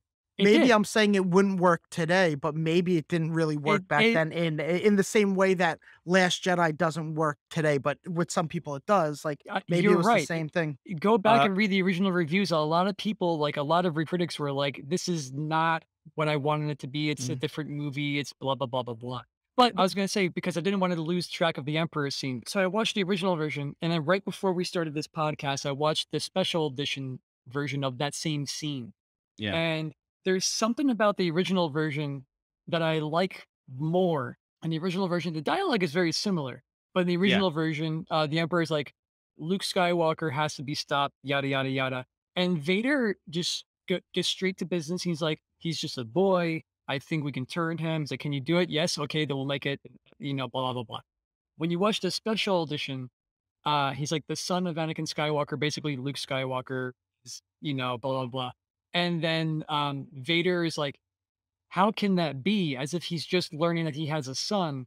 And the Emperor goes, search your feelings, whatever, it's true. Right. And then they continue business. And I think the original one preserves the special surprise at the end of the Hmm. movie because it was made first. So if you had him saying, how can that be? You'll be asking yourself, why is he asking that question? Yeah. Also, besides preserving the surprise, I think it also preserves the character of Darth Vader. And the reason why I say that is because Darth Vader really changes when Luke decides to kill himself at the end and jump into the pit. That And was Luke, totally missed on me when I was a kid. yeah, because you think he slips Yeah, or something. Yeah. No, But I so thought he planned it. I thought like because yeah, the way he same. Oh, perfectly. Yeah. sure. But what I was going to say was that I think Vader is almost the same Vader for the whole movie up until that point, and that's when he like has a telepathic conversation with him, "Come with me," and he Mm. deserts him. And then even when he walks away, when they go into hyperspace, he looks almost defeated. Now I feel like if they, I'm sorry, I'm really in the weeds, but I feel like if No, they brought in the surprise of him saying, "How can that be?" He's already starting to change at that moment. Mm. And I think it works better with him changing later. Like they're telegraphing it. They're telegraphing the surprise and they're telegraphing his arc. And I feel like they should do neither. well, that's interesting because the other way you can read it, later on in the movie, he basically says to Luke, "Hey, you should join me. Together, we can overthrow the Emperor." You can He's read it changing in as, that moment. Mm. but you can read it as that's what he's planning His this whole end game. time, Yeah. Like a. and he's pretending to the Emperor that, oh, he had a son. This is the first I'm hearing of it. Yeah, but I mean, like, if you just watch the movies, this is the first time he's hearing of it. So it does work on the surface, and you could give the benefit of the doubt that he's playing the Emperor too. But if you just take out that line like they had in the original version, there's no need to even have Sure. that question because it's already established that he doesn't give a fuck about anything except for himself and Well, the Luke at that problem is, point and the reason it's there is because because they made the prequels. yeah, because they made the prequels. So That's literally why it's there. no, I know. So he should have a bigger reaction. But at the same time, I feel like it works even with the prequels existing. I think it still works because it shows how far gone he is because he says to Luke that Anakin is dead. I agree. So I think Mhm. as he's now Darth Vader, he's no longer Anakin. So they're like, hey, we need to kill your son, Luke Skywalker. And Darth Vader's like, dope, let's do it. because to him, it's like he's He'll just either die, join us, or die, or whatever well, he I says, mean, right? like, to the Emperor's face, it's like it would be believable if he would be like that because to go to the dark side and to be that bad and evil, it's like, man, this guy really is more machine than man. Like Obi-Wan said, he Mhm. really is fucked up. And then as we all know, there's still something deeper. There are a couple things I want to mention that I liked about the stuff on the Falcon. No time to discuss this in committee. I'm not a committee. That's such a great line. I love Yep. that. Mhm. That's so good. Oh, and what I was talking about Han's maneuver when the hyperdrive doesn't work, his first thought is, okay, we'll fly right into them then, right? Mhm. Hmm. It's such a ballsy maneuver, completely born out of like total desperation, but like it Mhm. just shows like when he's up against the wall, like, his first instinct is to do the craziest thing and to take the fight right back to them. Like that's But he's and it's not interesting. shooting at them, right? He's thinking like, since I can't outrun them, I have to somehow hide, and the only way I could hide is Yeah. literally if they can't see me. Well, You know, there's like if also they can't pick me up on a their radar. large element of surprise because they don't expect it and they don't Yeah, know what to do when and he they does duck. that. That I love that. Yeah, Yeah, exactly. He's also psyching them out. Yeah. exactly. He's playing chicken. He knows that they're not expecting him to do that, and Yep. it like kind of works. They're like, "What the fuck is he doing?" Yeah. It's like some Chuck Yeager shit right there. Yeah. It actually reminds me of Poe in The Last Jedi. He pulls off a crazy maneuver in the very beginning where it's just him and one lone X-wing, and he approaches the Mhm. Super Star Destroyer. The difference, though, is that that maneuver wasn't one necessarily born out of desperation. Like he gets the order to retreat or whatever from Leia, and then he decides not to. He keeps going because he knows he's so good he can do it, Mhm. which is kind of ballsy. But The Last Jedi is like drawing the distinction between doing something insane because you have no other choice Mhm. Mhm. versus Like bravado or Yeah. like and recklessness, yeah, yeah, right? Arrogance and ego Yeah, and all that. yeah. which I really appreciate about The Last Jedi, the idea that it is using a very familiar archetype from the other movies, the hotshot pilot, and because it's something we've already seen, it's actually giving that character a very interesting arc where, I mean, let's actually look at that for a second. There's a downside of this. Yeah. Well, that's why I think besides having to command everybody and keep them safe, that's why Leia has no patience for Poe because it's like we've all seen this sort of hot shot stuff, but she's way more than seen it. She's lived it, she's fucked it, she's had a kid with it, And she's and over it. yeah, yep. Yeah. And so And she's she's just like over it. because also at that point they were like separated for so long, they had one brief encounter and then like he died. So it's just like there's no like real redeeming quality to her at that point when she's seeing like Poe do all this And stuff. and when you see, I think the difference between Han and Poe is that you were talking about Josh, how he does it because he has no other choice, and Poe does it because of Mhm. that. But also, when Han does have a choice, he's way more sly. He's way more like, "Oh, I know how to finish this battle in Endor without killing more people." And he I does like got an the Yeah. idea. message, "I got an idea." He's Yep. like, "No, we got to go back," and like he tries to be smart about it. Whereas Poe would just grab his gun and be like, "Let's Yeah. get as many people killed as we can so we can win." And Han would be like, Yeah. "Fuck Yep. no," like Yeah. But Moving on to Dagobah and Yoda and the training scene. I gotta tell you, when I was a kid, these parts of the movie were the slow parts that kind of bored me a little bit. Yeah, like you have I the like them. well, you have the Muppet, which is great for especially, I'm like a huge Muppet fan, so even as a kid, I was loving it. No, I But mean yeah, Yoda's it's all like introduction is great. Mhm. yeah. And it took me again, like when I was saying how I've seen it a million times, you grow up and you're like, oh, Yoda's so crazy. What is like, no, he's just testing Luke's He's patience testing because him, he's yeah. been Yes. watching Luke for Luke's whole life. Like, Yep. I Yeah. guess force watching him or something like that. Because Mhm. right, doesn't he say like he's like, I've been Yeah. trained for 800 years. You've been dreaming of adventure and like Yeah. not doing any but He's like like, "For all I've watched you, you've always looked to the stars and never yeah, were yep. right where you were, what you were But doing it's and all like that." so it is like that kind it's not a twist, obviously, but the twist of when he's like driving Luke bonkers and then he just gets calm and goes, I cannot train this boy or something like that. And And you're like, and in oh that wow. moment, when The he nuance turns of it? around and you see the look on Yoda's face, Mhm. he's a completely different character and it's a Yeah. fucking rubber puppet. Yeah, I yep. know. It is It's it crazy. is it Yeah. is insane how well this works. Yep. Mhm. That it's always like And absolutely insane. it always the creeped me out as a kid when he's like, "I'm not afraid," and he's like, "You will be. will I be, know. You will be." As a you kid, You will I'm like, will be. be. as a kid, I was always like, "Ugh, what do you know when Yeah. he did that?"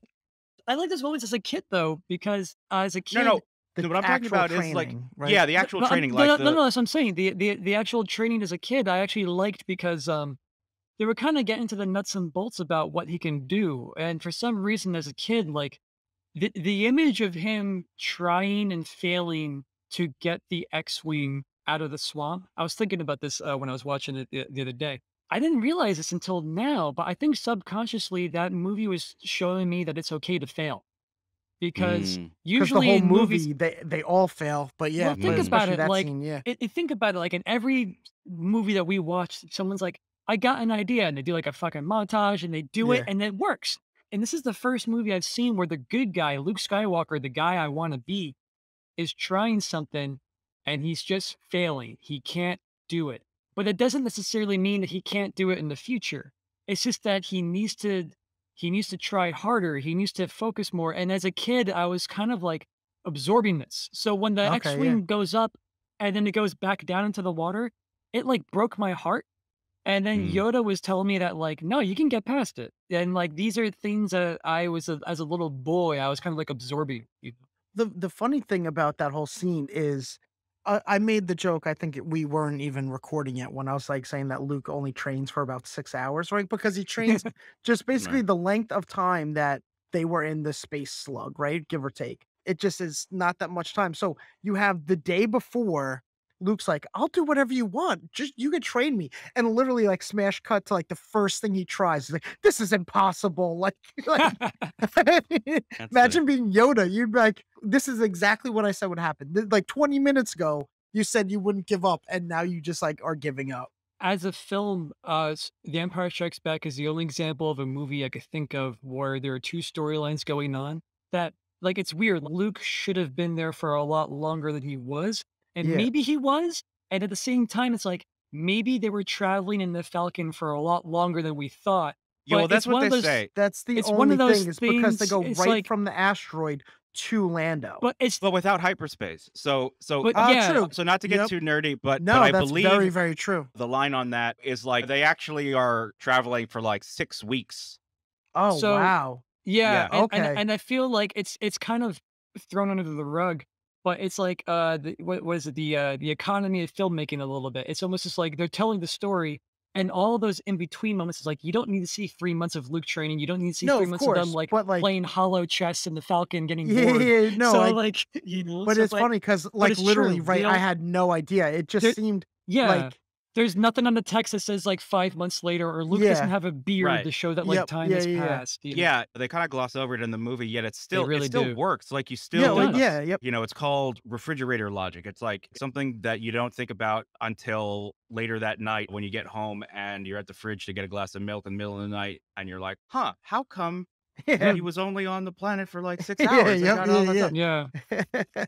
I mean, I think it works. And also they've been at it seems like they were in Cloud City. It just I got the vibe that they were there for maybe like a couple of days or something like that or Yeah, whatever. no, it's I So, Yeah, mean, sure. it's yeah. I'm sure I knew even with that, like, joke clarification that I was misunderstanding it, but that Mhm. is how it, like, comes across.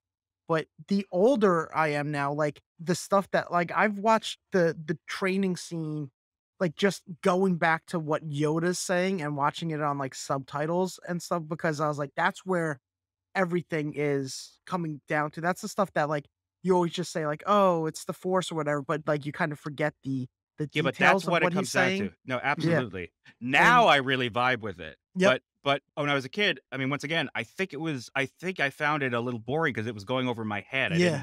I didn't really Well, get it. now, like, when he said and it's, like, so poetic, like, especially for Yoda who talks, like, backwards, but, like, when he says, like, about the dark side, I forget exactly how it's phrased because it's, like, very poetic, but it's like, "The dark side will, like, rush to your side in a fight," and, Yeah. It's like, but easier, he said, more yeah, like, seductive. more And seductive, but and he says and something quick to like join you in a fight. but the one thing when he's talking about the Force, which was the best explanation before it was like bacteria in your blood or whatever, but like he's saying like basically a principle that I really do try to adhere to myself is like everyone's the same, right? Basically, he's saying like yeah, we're crude material, but like we're all the same aside for that. And then he starts talking about Luminous even like beings. we're like the rocks and the trees and everything like that, which is very like Buddhist and good. Yeah. But now imagine if you had that same training, but then you went over to the dark side, you would be totally fine with killing whole planets of people and choking people left and right because to you Oh, that's with that interesting. understanding, yeah, they're just dirt. Like they're just rocks. Yeah. They're That's not interesting. anything. They're not We're all just dirt, so it doesn't really yeah, like it's matter. just so it's like it's not so it's like almost like the dark side, especially someone as powerful as Vader would have the understanding of a Jedi. He just chooses the more powerful, And flashy stuff because that's right. what he craves. So, like, but the teachings are still going to be the same. Of just like, no, like, I'm killing people, quote unquote. They're dirt. They're crude matter. It doesn't Yeah, matter. I We're think that's a fantastic point because a Jedi philosophy would be since we're all the same, we're encouraging empathy, yep, and then the Sith would be like since we're all the same, we're encouraging nihilism, and you might as well yeah, be the king of the Yeah. top, the king of the hill, because fuck it, nothing matters. So you might as well get all the yeah. power that Better you to Like can. rule the in hell than serve in heaven. Exactly. yeah, I'll be the top man on the mountain, but the mountain is just a mountain of dirt, like, Johnny Cash, an Empire of Yeah. Dirt, right? Like, it doesn't well, Nine Inch Nails, but you guys know what I'm saying. Can we talk about the cave? Yes. What a Yeah, great So sequence. so when I was a kid and Yoda says your weapons, you will not need them, and he takes it anyway. Like even I as a kid was like, Luke, he's Yep. your teacher is it's like telling you not to the bring the perfect gun. but it's like the Exactly. perfect example of Luke and not being ready for training, right? Like, Yeah. and not understanding it. Yeah. He just said don't Yeah, yeah, take the yep, gun. yeah, yep. So and then The one thing he told you not to do. yeah, I mean I mean, maybe this was always obvious to anybody, to everybody rather, but when he asks him what's in there and he says only what you take with you, he takes the gun with him. He Mhm. he Yeah. brings he The brings the lightsaber with darkness. him. Violet, yeah, He brings the fight with Mhm. him. He yeah, does. It mirrored himself, literally and metaphorically at that point. yeah. Yeah, which by the way, I don't know if you thought this, but when I was a kid, I don't know for whatever reason, his face in the mask, Never it looked like Mark Hamill? right never And looked it like is Mark Hamill, him. Yeah. and it is No, it him. is. It's Yep. actually Which it's is not even like a Yeah. it's like his it's actually no, him in the His floor no, looking I down yeah, know. through yep. the mask. I know, which Yeah. is crazy. Yeah, it didn't register to me that that was supposed to be his own It's face almost like because it didn't too look like high him. of a I concept for our kid specific brains yeah, to comprehend. and I So we just saw specifically something else, yeah. right, it's like the lack of context of like Mhm. usually without the person's whole getup, like who is this person? But I specifically remember seeing it for the first time and asking my dad, "Who is that?" And my dad says, "That's Yeah, Luke Skywalker." Yeah, I yep. went, "Oh, okay," and I just Yeah, and moved what's on. yep. so and what's so weird is that okay, so when I was a little older, I was like, okay, so that's supposed to be Luke, but it's a bad fake head. And then when I got older and I saw It's the him. behind the scenes Yeah, photo, like of like it's actually Mark Hamill's head yeah. in like a fake thing, I was like, what the fuck? Like, how is Yeah, it Yeah. yep. actually his head? Yeah, And it's yep. always looked Yeah. fake to me. It's so weird. So, And but anyway, yeah, I was gonna say more no, telling than Luke, like, being told, like, "You're not gonna need your weapons." Like, it shows how, like, he's fully not trusting Yoda, but also that he's not understanding the grand concepts. But the look of disappointment on Yoda just sitting there slumped on the log when he comes back out of and he's the playing with his, cave. he's like drawing in the dirt Yeah. with his little Well, stick. this is He's really like, Mhm. this is something that it's could be a tangent you cut out because I don't want to get all religious, but no, there Do it. please, is everyone knows the story of or the line, "He who is without sin throw the first stone." yeah. But when that happens, so these people are bringing a someone that's caught in the act of adultery, which back then could get a woman killed. Not apparently not the man because whatever. But so what when they go to Jesus, it says he's just like he's doing something in the dirt that no one is not explained. He's like drawing in the dirt, like making either patterns or people started to make, I think, because of Cecil B. DeMille when he made King of Kings, he had Jesus like magically writing like every sin of everybody that's there. So they're like, oh, he knows my sin. But like the parallel of you saying that of they approach like the teacher who's just like either sitting like disappointed or not concerned with what just happened or something, but that they're just drawing in the dirt, like, absent-mindedly or something. It's just like it's a I don't know if that was any sort of inspiration, but that is like a Oh, big, that's interesting. It like might tie. be. No, Who that's knows? Yeah. interesting. It very well could be.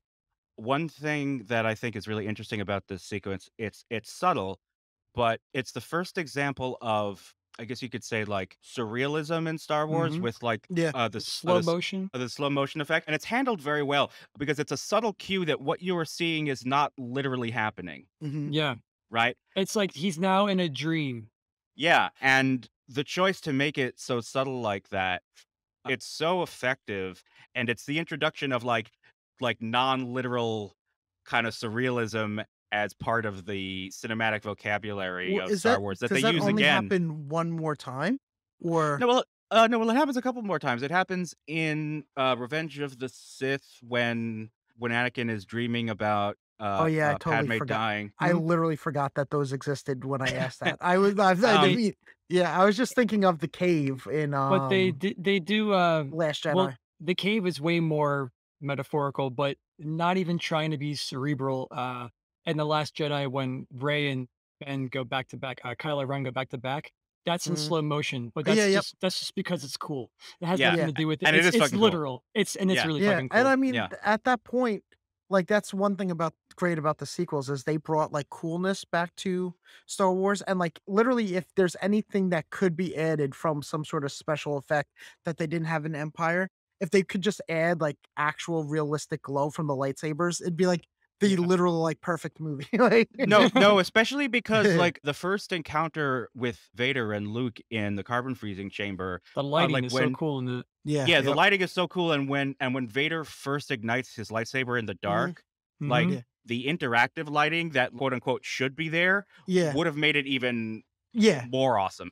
Like, I mean, Yeah, I'm yep. not saying it doesn't work. No, it and, I like, mean, we as it is, understand the it's gorgeous. shortcomings, but it's like, Yeah, out of all the things that George Lucas, like, toys around with these movies, it's like, "No, do that." That's it something that It's funny would be you awesome. it's funny you mentioned the carbon freezing room because both in this scene in the cave and in the carbon freezing room, it really does, validate that Darth Vader is iconic. Because in both scenes, specifically in the carbon freezing room, there's a shot of just his silhouette, and yeah, just from his silhouette alone, it's Yeah. the dark shadow of doom, it is Darth Vader, and you it's just like Yeah. so when he says that line, "The Force is strong with you, but you're not a Jedi yet," and you just see the black silhouette, and it's just like, that's Yeah. so fucking cool. It's cool. And they kinda do that a little bit in the cave when he arrives from the you kinda see his silhouette and then he walks in the frame, but, yeah, he's definitely iconic at this point if he hasn't been already. Luke as a character, he always changes over the course of the trilogy, from a naive boy to a headstrong student who thinks he knows more than he actually does to almost like a Zen warrior by the or monk by the end of Return of the Jedi. But I brought up in the Tales of Boba Fett, the book of Boba Fett, about how The Tales of Boba Fett, I I know love it. I because I think that's Better confused. title. There's lots of well, other there's also the Tales of the Bounty Hunters, short yes, story collection from the '90s that is also exactly, confusing, yeah. and Tales of the Jedi, which is another comic series from back. Anyway, I mentioned how Luke was defined by his attachments to his friends, and I feel like Dagobah and The Empire Strikes Back is where they kind of solidify that idea, at least at this point in the story for him. Just the idea of like, as the audience, we were like, well, what is the right choice to do? What would I do in this situation? And I think we would all agree if we were heroic figures in the galaxy or far, far away, we would do exactly what Luke did. We wouldn't just let Oh, Han and for Leia sure. die. And Totally. it's weird because it's like Obi-Wan and Yoda say you're not ready, you're gonna fail, it's a mistake. I don't even necessarily think it's a mistake. It's just like I think it's just one of those things where it's just like there's no choice. He just had to do it because who like I don't know what type of person he would be if he didn't go and let his Yeah. friends like hypothetically die. So I feel like he had to do it. So it's like a false choice in a weird way. If The Empire Strikes Back is where mythos are made about Star Wars, is what the Force is about. This is also like what the characters are about, and this is the defining moment for Luke is when he's like, "I gotta go. Sorry guys, I'm gonna go. What I don't care if I'm not ready. I'm gonna go." Well, it's what also really interesting because in one sense, they are right because he has his ass completely handed to him. Um, But the for the other character, he had to go. right, right. But on the other hand, knowing what we know, there's a way to read that as they're manipulating him because they're concerned that if he goes and faces Vader and Vader lets Luke know that he's actually his father, that Exactly. they're going to lose their shot to defeat Vader and the Emperor. Yeah, and they think that he will join Vader possibly, They're worried that he might join Yep. Vader, Yeah, and I think as an audience, we're supposed to be we're supposed to be worried worried. too. I mean, not even just in this movie. I think that at the beginning of the next movie, we're supposed to be worried about what choice he's going to make. Well, he's also It's we won't get because they'll save it for the Jedi podcast, but he's dressed in all in black. He looks really intimidating. He's cold. He's force choking people in the beginning of mm, Return of the Jedi. So like I think we're supposed to doubt like where Luke mm. could go. Yeah, but I would argue that I don't think that fear is ever like really No, genuine. but there's No, but they're yeah. purposefully drawing these similarities Yeah, to no, because no, like but even his silhouette when he's walking through the door looks almost like a sure, Vader silhouette. So it's like Mm. they're doing that on purpose. I know it's like, totally. are the good guys gonna win? Yes, they're gonna win. Is he gonna go bad? Probably not. But it's just they definitely want to put some For seed sure. of like tension, you know. No, for So sure. the thing that I got this time watching it after the Boba Fett episode with Luke is Luke gives him gives Grogu the same choice that was given to him by Yoda, basically. Like, That's interesting. yeah, Mhm. I didn't. It's not exactly phrased the same, but it is No, very it is. Yeah, it's similar. like Yeah, you're I right. would argue that he gave him a choice, whereas Yoda was like, just don't do it. yeah, true. But no, he does say No, I he mean, he doesn't didn't say stop you him. don't do, but he goes if you do that. Like it's very similar to Yeah, what Luke says. Like no, if you totally. That's a good go point. That's a good point. But one Mm. thing that was interesting about this, and it's something that I actually think that the prequels make stronger, is there's this really cool thing of mistaken or not understanding a prophecy, right? Because it's like they kind of go like, oh, if he's not it, then all Yeah, if hope he's is not the lost. chosen one. Yeah, Yeah, yep. right. Mhm. And so, which is like interesting with Obi-Wan have being like, no, this is the chosen one. Like, trust me, like this. And then Yoda's not really sure. But then what I don't think was written or thought of at the time that the prequels, fuck, do make stronger is that there is now a history of them thinking that Anakin was the chosen one that was going to bring balance to the Force, but then that proves to be wrong, or so to speak. I still think the prophecy was correct,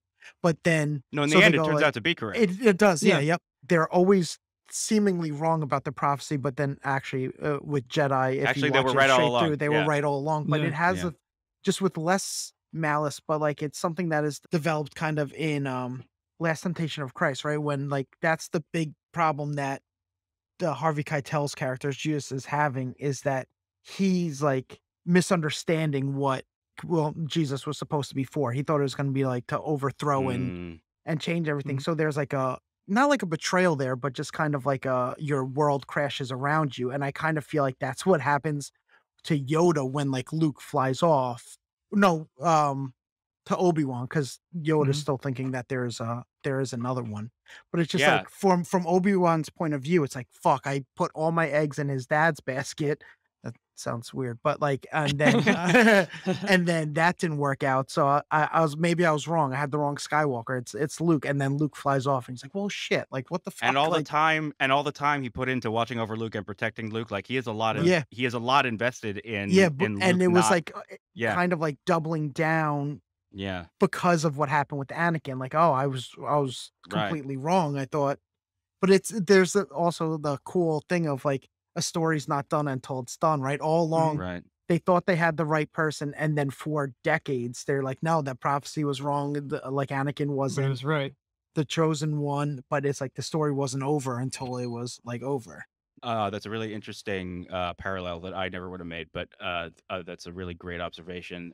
You also you brought up the no. There is another, which is a really interesting kind of whole can of worms. Mhm. Um, I believe George Lucas has said like the whole reason that that was in there was to put the thought in the audience's mind, like, oh, Luke might lose and die, and he's not. Yeah. From a They writer's point of view, I do like backing yourself into a corner so that you have to get out. Like, but I feel like that even now, like just always read as a false, like a red it herring or a false reminds flag. me of the story I heard. What was the was it um Vinyl, was that Martin Scorsese Yeah. did The show. Vinyl?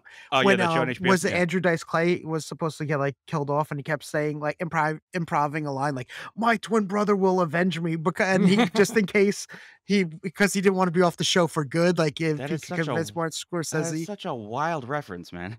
I know, but, like I but like so it reminds me of, like, Hey, of man, why so whoever's not? funny. writing this to be like, "No, there is another," like, kind of, like, leaving a back door open that they have no idea who the other could even be. They're not thinking Leia, they're not thinking anything. It's No, just, Well, no, they're that definitely not thinking Leia, but the interesting thing is that they knew this gets into Return of the Jedi territory, but basically, I mean, that's the reason that line is there to plant the seed in the audience's mind. Oh, like maybe it doesn't all hinge on Luke, and Luke he could die mhm, and he's disposable or whatever.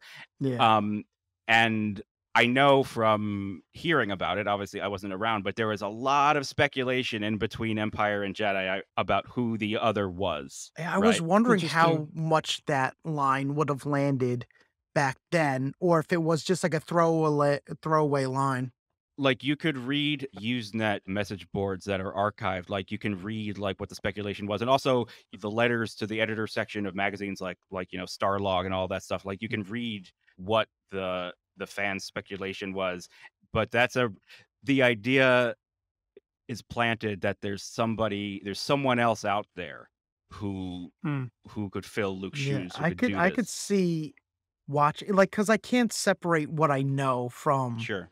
That's why, like, when you're saying, like, Luke is supposed to be like "Oh, will he go bad?" It's like you can't ever think of that being a possibility because you know the full Yeah. story. But I wonder how, like, you would get nervous, like, "Oh, maybe Luke," and then so when he's starting to lose, you're just like, "Oh, One, I do remember watching this movie for the first time.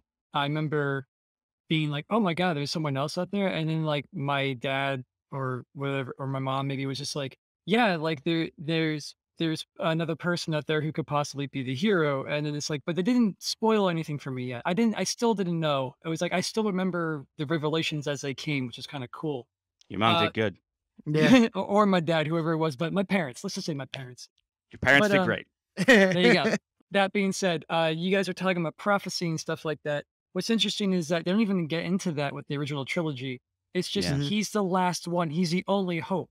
So it's Yeah. like even if he's like Steve-O from Jackass, he's the last hope, and they have to make sure that this goes right. I So would watch it's that movie. I Yeah, watched the fuck out of that exactly, right. movie. and it has to be done, and so it has to be extremely frustrating for these characters to see this like headstrong 20-something-year-old to be like, "Nope, I'm gonna do my own thing." It's like, Mm. "Motherfucker!" Like you Yeah. said, like, I waited 20-something years for this. Yeah. But Totally. let's get back to this Jackass Star Wars crossover, Oh my right? god. My name is Johnny Knoxville, and this is the Sarlacc bungee jump. Oh, Come on, like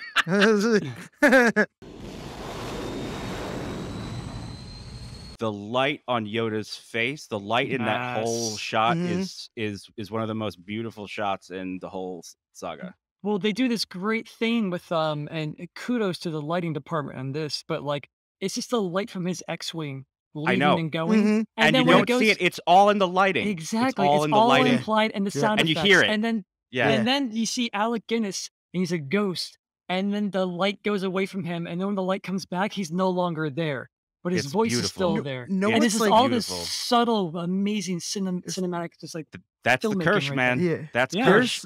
There's some It's cool things that I was thinking of in terms of, like, kind of what we said earlier with the world that happened in between the 2 movies, and, like, I was thinking of just imagine, like, Yoda just sitting there, and Mm. then Obi-Wan shows up as a ghost, like, there would be some sort of, like, heartbreak, even though, yeah, he's more powerful than you could ever imagine. But, like, just like, "Oh, like, you died, man." Like, like, I'm sure or maybe he felt it in the Force, but, like, it's like the first time he sees Obi-Wan as a ghost, it would be, well, like, kinda, like, the startling, no?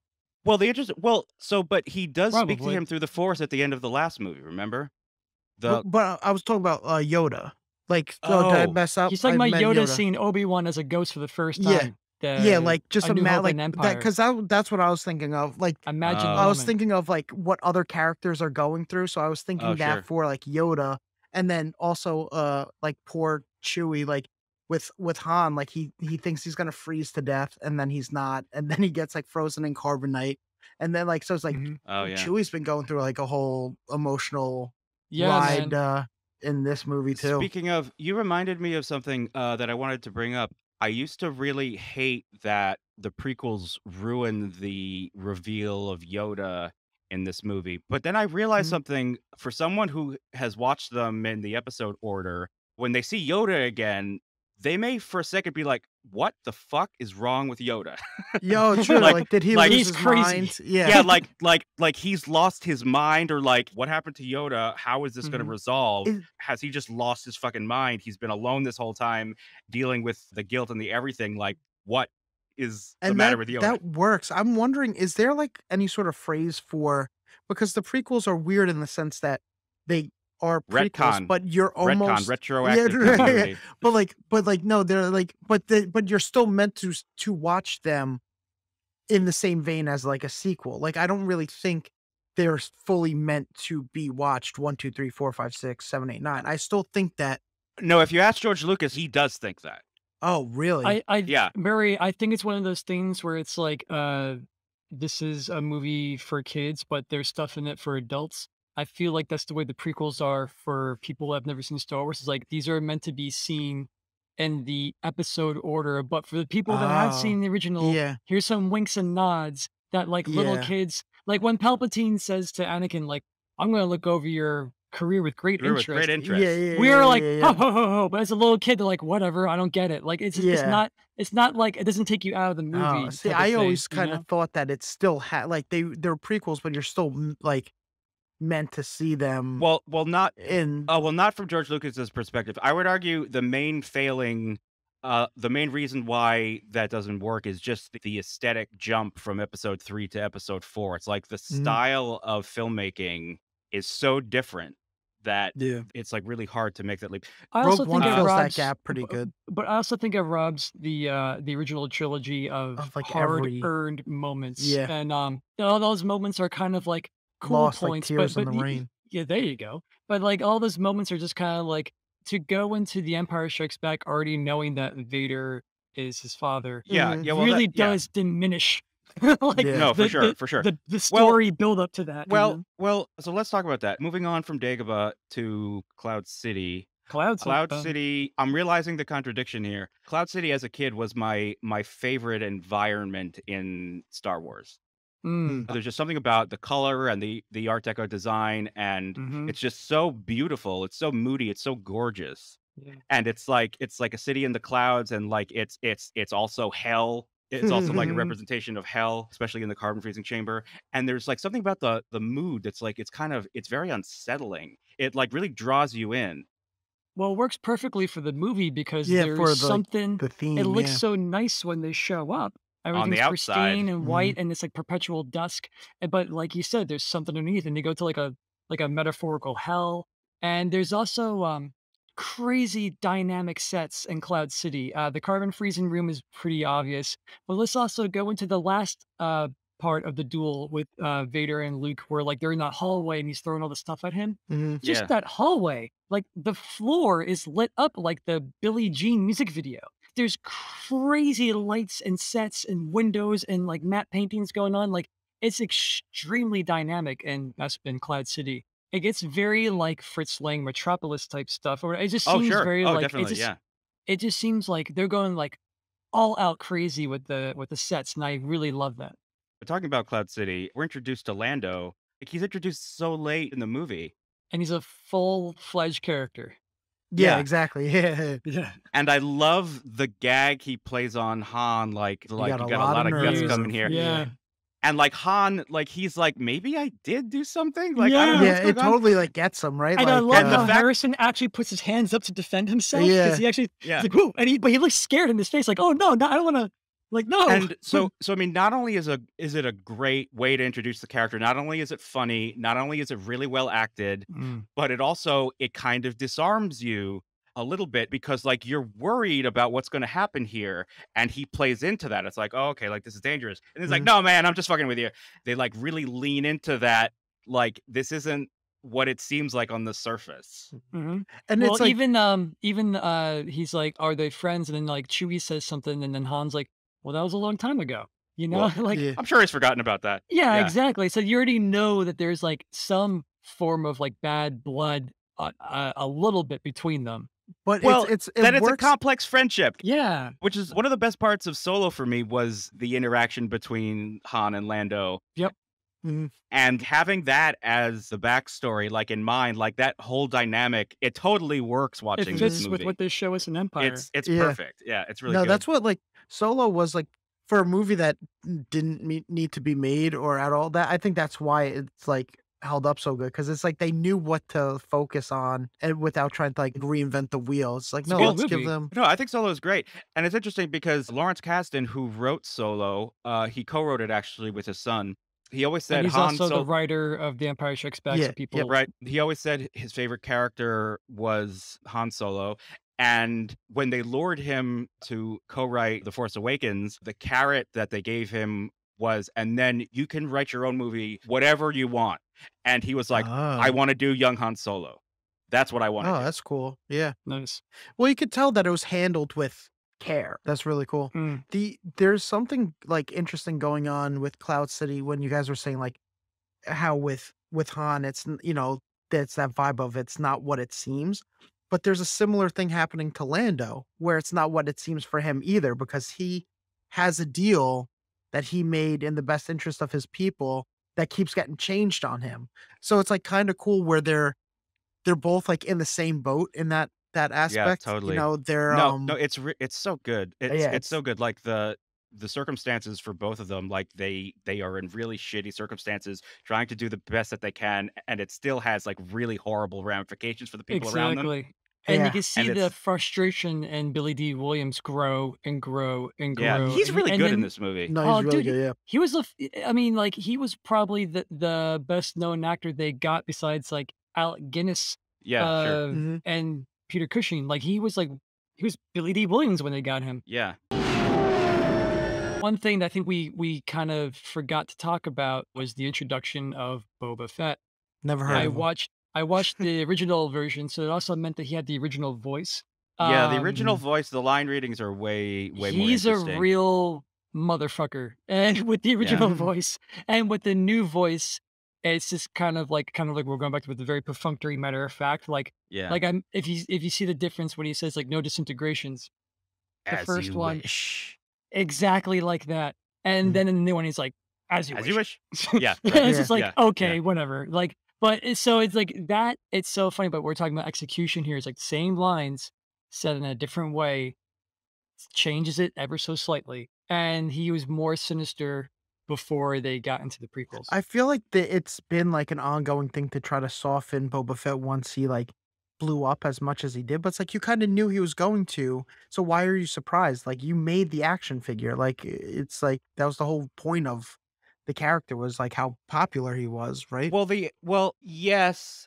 Again, this kind of gets into Return of the Jedi territory, but the way he's conceived in this movie and the way he's played in this movie, at least in filmed Star Wars and live action Star Wars, this is the only time he's really played that way. Okay. Oh yeah, like as like a real like scheming, conniving sort of Mm, Yeah, I mean, like like a low down really dirty dude. But uh, first impressions go a long way because that's what you remember. And yeah, then like no, 2 minutes totally. into Return of the Jedi, he's gone. So like the Yeah. bulk of your memory of him is mm. him being this way. I forget where I read this, but I read this recently, and now I'm sorry not to give them credit, but something I never picked up on is that the way Vader is what Luke has the potential of becoming, Boba Fett is sort of what Han could have become. the dark version of Han Solo would be. That's Hmm. very interesting. Yeah. If you think about it, like, Vader is Luke's like masked black hat version, Mm-hmm. Yeah. and Boba Fett is the same thing to Han, like the dark reflection of Han Solo. Mm. I like that.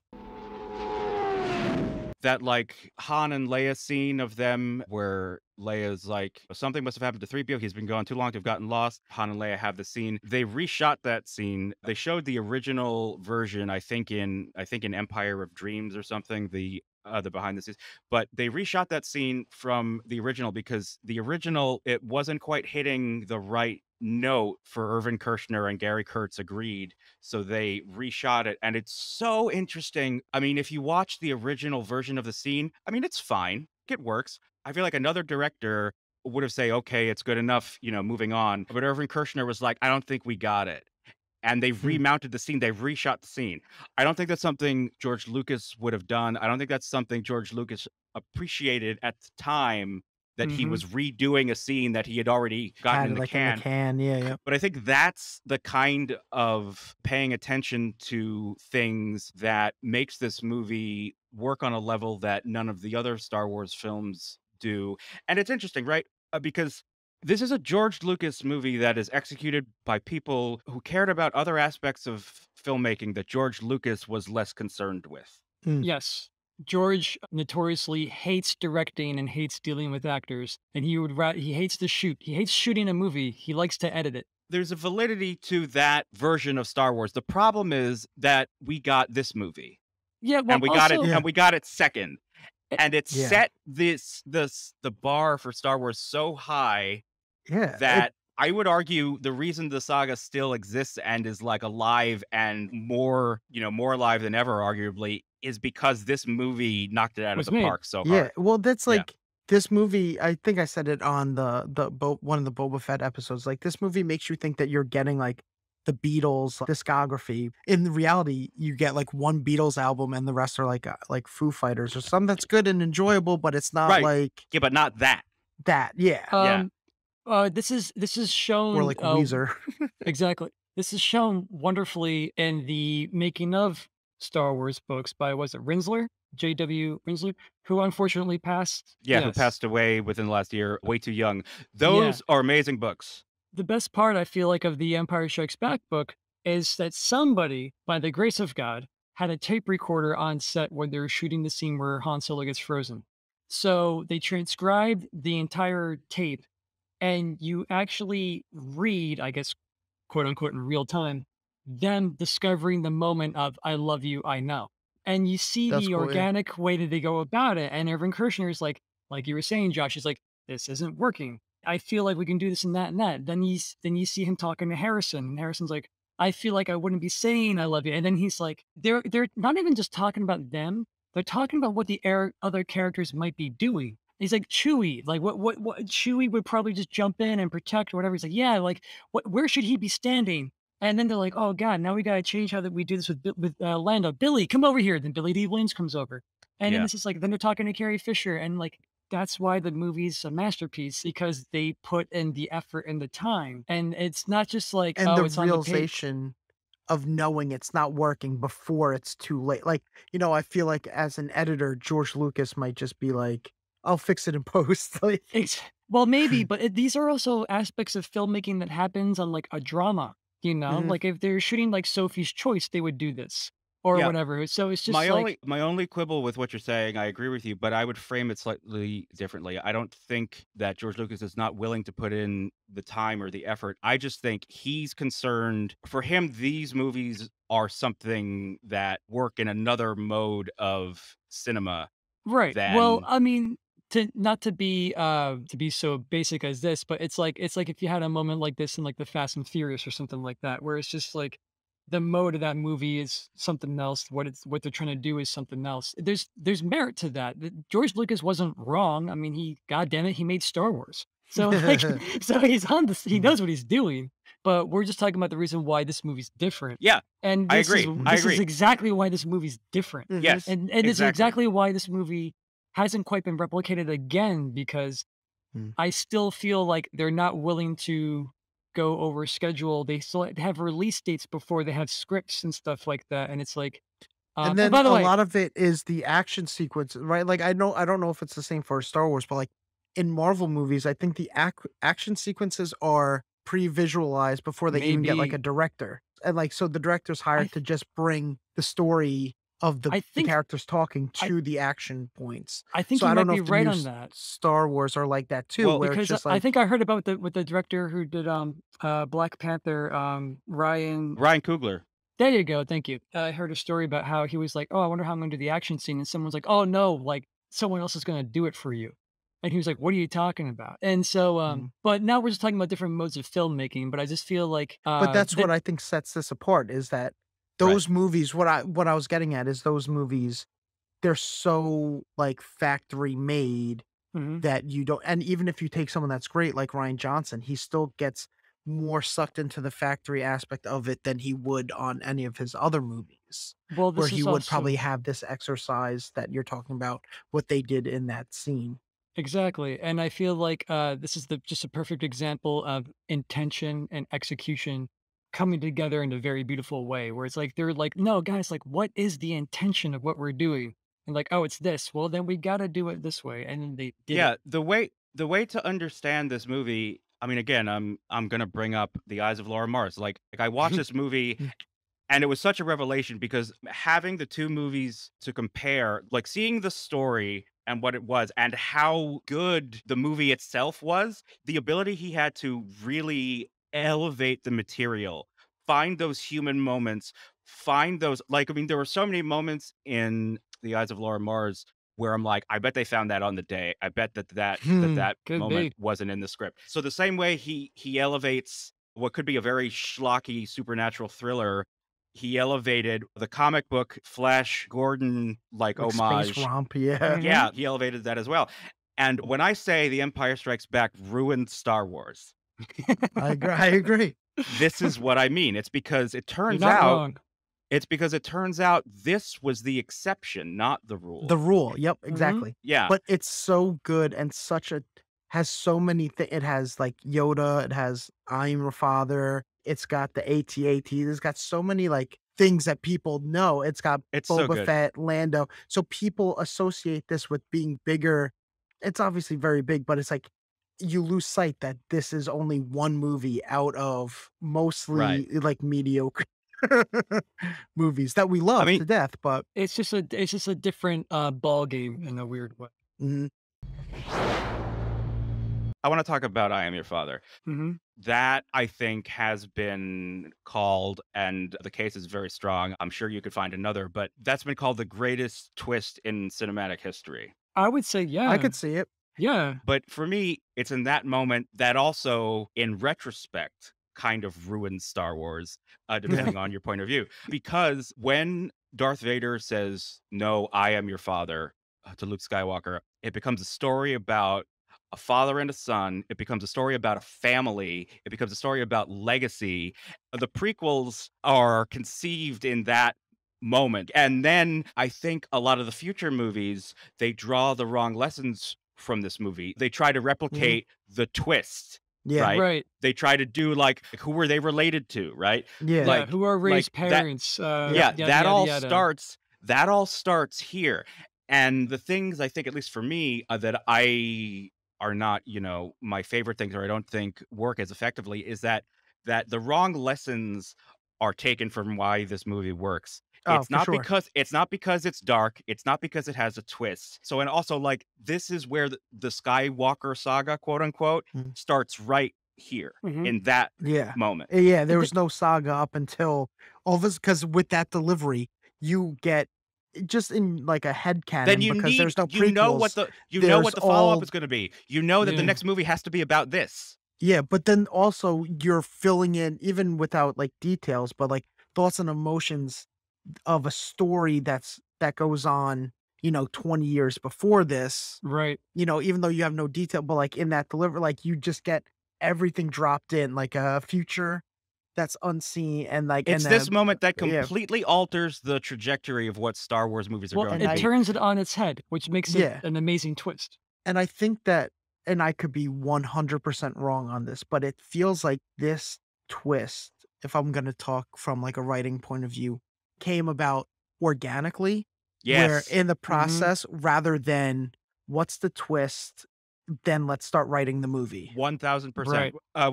Which ties into something that I wanted to ask you guys. Do you think that George Lucas always knew that Darth Vader was Luke Skywalker's No, father? 100% No. no. No. No, Yeah. it's No. yeah. 'Cause in A New Hope, his name is literally Darth Vader, right? That's not a Yeah. title. But also, I think he's already kind of admitted that, he kind of goes back and forth whether he had it all planned, but it's very clear he did not have it all planned Well, out when he certainly was not writing. details. I think Yeah, you could plan, plot and points Josh, I'm maybe, sure you've but done this in your writing too, like where you know, all right, I want to shoot this like story or script like out of a cannon right out of the bat. Like I just want to hit the ground running, like kind of like what we were saying before of it you're mid story even when you start, like everything's in motion. So I'm sure he had that idea of, oh, there's a whole story I'm sure before this. I don't know what it is, but I want to make this something of a bigger thing. And right. so in that sense, yeah, 100%. But it's not, I don't think there's been that like lifelong myth that he had this all planned out from the jump. Well, And it's like, you were also definitely talking not. about, him saying, Yoda saying, "No, there's another."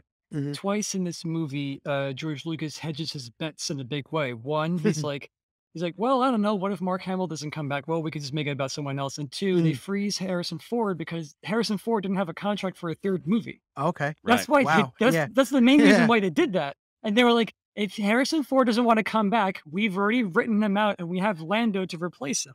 Who is So literally Oh, wearing Han Solo's clothes and flying his ship with his best friend at the very end. Exactly. Yes. that's So, Yes. so there was no plan. He was like, "I want yeah. Harrison Ford to come back. I want these things to happen," but he's hedging his bets. He hedged his bets with A New Hope.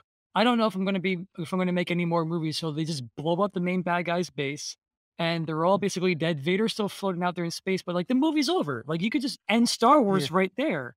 So, like, Which he's is what always Josh said earlier. it's like, so it's just he doesn't quite know where the next step's gonna be, but he's got a gut feeling of where he wants it to Yeah, go. I'm all about writing yourself in a corner. No, well, Mhm. totally. So, but also, I think from a certain point of view, when George Lucas says that, or like people will trot out certain interviews where it seems like George Lucas is saying that he always knew Vader was the father, like, that was always the plan. Eh, Mm. I think from a certain point of view, that's true. Like I can easily see how in George Lucas's mind, if you read the rough drafts of Star Wars, the various iterations, there is a father. It is about the relationship between father and son. It is about passing something on, and it's sort of a the cauldron of themes are ideas. Yeah, there. It's but sort of a Yeah. yeah, cauldron of ideas that are because Mhm. that are swirling around. So when he says that was always the plan, from a certain point of view, that's true. It's just the details. I of But he don't think hasn't he Vader figured it being out his yet. actual yeah, I dad, don't Yeah. but think he realized that the Vader character and the father character were the same until yeah. he got into the writing of Empire. I Yeah, agree with that because 100%. 100%, because they do certainly set up Anakin Skywalker, your dad's lightsaber, your Mhm. Yeah, dad like, and the Uncle Owen kind of being like, "Fuck your dad," like yeah. he's like no brother of mine. But like, so there is something there, and whether he was thinking that a dad might show up later, he might meet up with him as a rebel or something like that is definitely possible, but there's no way because even before the prequels come into play, there's like at what point would Darth Vader have been like, "Hey, Obi-Wan, could you give this to my son when he comes of age? I'm a bad guy now and I like blow up Right. planets, but Mhm. please if you would." Like, so even stuff like that doesn't fit, but I could see he was going for an angle and then all of a sudden something just clicked and he probably looked back at what he had and he was like, "Oh, fuck it." Like those, we'll figure out that, like, those details aren't enough to spoil it. I believe there's a picture of George Lucas's notes on the script where this may be in the J.W. Rinsler Making of Empire, but you literally see the page of the script where George Lucas, in his own handwriting, has written Vader equals father exclamation point underlined circled. Like he Right. just figured that out. Yeah. Like, Yeah, like he yeah, just got the idea. So it's interesting, Murray, what you were saying about like it's possible we could see his father down the road. The Lee Brackett script, the very first script from George Lucas's notes and his ideas and his outline, you see the ghost of Anakin Skywalker, and there's this whole like knighting ceremony with the lightsaber where he um cuts off his arms because you can't knight somebody with a lightsaber. no, where he administers like the Jedi oath or something to Luke and knights him a Ah, Jedi Interesting. Knight. mhm. And Alan Dean Foster, who was hired to write Splinter of the Mind's Eye, which is actually the first official sequel to Star Wars. which I reread recently, and Is that not it's canon anymore? No, no, it's not. It's EU? It wasn't canon by the yeah, time Empire came out, I feel like. Oh, yeah, wow. yeah. So, but it was actually written as a potential low budget sequel, just in case Star Wars wasn't a huge success. But George Lucas had this, idea in his mind. He wanted there was a version of Star Wars where he kind of saw it as like a James Bond like franchise, where he would make the first one, he would create the world, Mhm. and then he would invite all of his filmmaker friends to come in and make their Star Wars, Oh, their Brian Star De Wars movie. yeah. Palma's Star Wars, Francis Ford Yeah. Coppola's Star Wars. That'd be interesting. That'd be very interesting. Well, there was Francis Ford Coppola's Star Wars. It's called Godfather. That's true.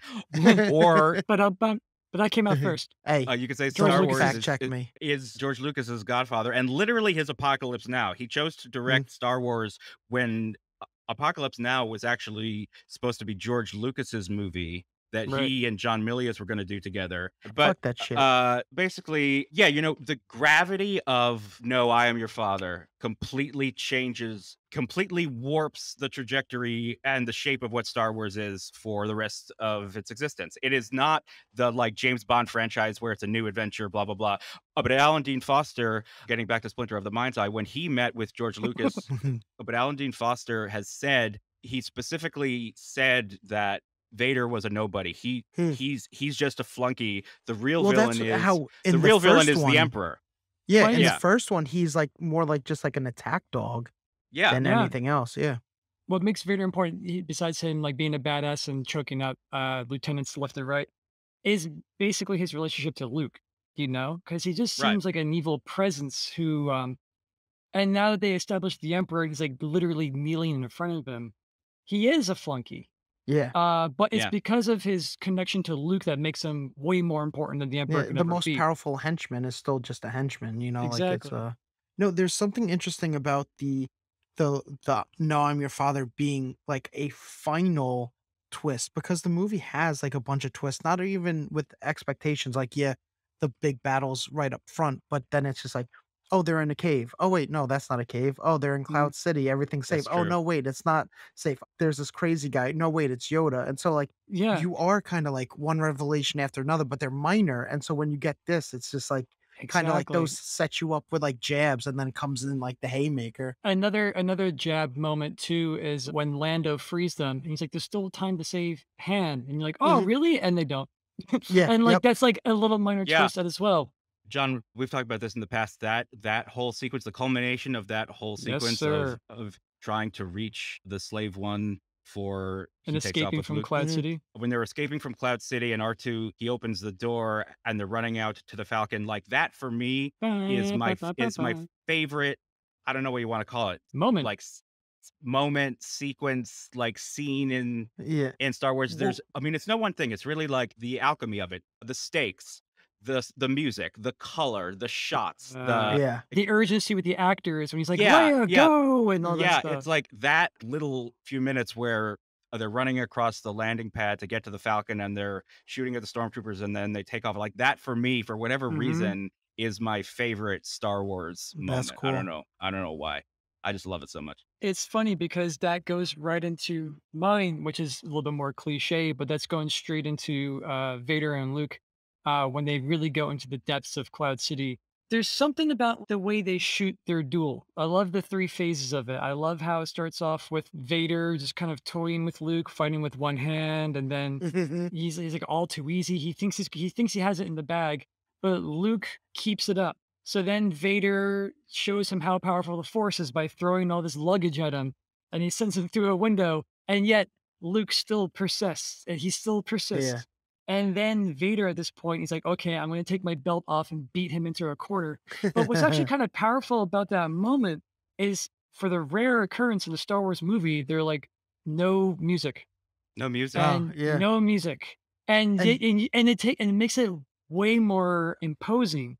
And he just comes out fucking at 100 miles an hour, boom, boom, boom, boom, hit it, He's and like he's yeah. he's like, I driving. am done. I am Yeah, done with this game. Yep. exactly. I And have a it's like point. I want to get to it. and Yeah. he Yeah. just might kill him if Luke makes him Like, literally, the like an only reason he abusive. doesn't kill him is he doesn't want to kill him. You can almost hear the Right. abusive Mm. you can almost hear the abusive words coming out of his mouth. "You're making me do this. Don't make me do Yeah, this." yep, Yeah, As yeah, he's dude. doing that to his son, you And then he know? yeah. cuts his fucking hand off And Well, then because he has to that's end it. crazy. but That man, like crazy for, like, him to get his hand cut off, like, I would never exactly. expect that in Star Wars. Exactly, But, and yeah. but leading up into that moment, like, it's a high shot. You see there's an infinite abyss below them, surrounded by the brilliant lights of the matte painting and the mirrors. The glowing sabers, they spark when they hit the railings, and when they Mhm. hit a railing, it's like a bell. It's like boom, and you hear Yeah. this ring out Yeah. into space. They're Shout like out to Ben Mickey's. Burt. Yes, and also shout out to Mickey in the we were talking about the Book of Boba Fett, when he's like when you're defining the space that you're having action in. Yeah. Mhm. And it all leads to that moment, man, where he's like talking hard too. He's like, "Don't make me fucking destroy you." He's like, "Don't," and Yeah. then like, and Luke's like, "No, fuck you," and he hits him in the shoulder. And when he hits him in the shoulder, He's He's like, like, "Alright, that's I'm." when Vader's like, done. Okay, Yeah. we are done. exactly, We are done. we are done. And then he Yeah. cuts off his fucking arm, and I'm he's like, turning this "What's car up?" around right now. Yeah. Exactly, Well, and like, it's like but there's Inigo something. Montoya, right? Like Vader's just being like using his left hand, like, Y- not doing anything. And then when he gets hit, he's just like, "All right, yeah, Yeah, I'm done playing with you. Like, fuck this." and so basically, like, the culmination of them fighting on that catwalk to me is like my favorite Star Wars moment, and I think it's because of that word, the culmination. It's the Mm. culmination of those two characters coming to like an organic conflict, Mm. and the movie is going like literally just going like shh, shh, just watch, Yeah. just watch. Yeah. Yeah. Yeah, Shut man. up, just That's watch. yeah, And then yeah. like, and I fucking love that moment That's so cool. much, which happens like right after Josh's favorite moment. Like, how Yeah. perfect is this movie, man? And You know, way it's after just my like, favorite moment. My favorite moment's when Han Solo comes back in New Hope. there you go. That's my favorite But Star he Wars has an moment. amazing character moment when Lando's like, "I already made a deal," and the door opens Mm. up. He Mhm. sees Vader. Oh, What does Han do? He doesn't say a He damn shoots. word. He takes out his gun and starts shooting Once him. again, yeah. similarly to when he's in a corner, his first instinct Mhm. is to take the Yeah. fight to them. He doesn't even skip a beat. He's like And he just pulls out his gun and he's Yeah. like And he tries to that's kill him. character through action. That's character yeah. moments and character story through just him doing it. And And that's then the way it it, should be. Like, if you're at yes, war and you have the opportunity to end that war with no one else dying it's like, except for the person, like, No, it's so that's yeah, great. causing it, It's so like, great how I mean, it's really it's kind of glossed over, but like it's so great how like he takes one look, he doesn't hesitate. He just yeah. uh, he takes his gun out, he starts shooting.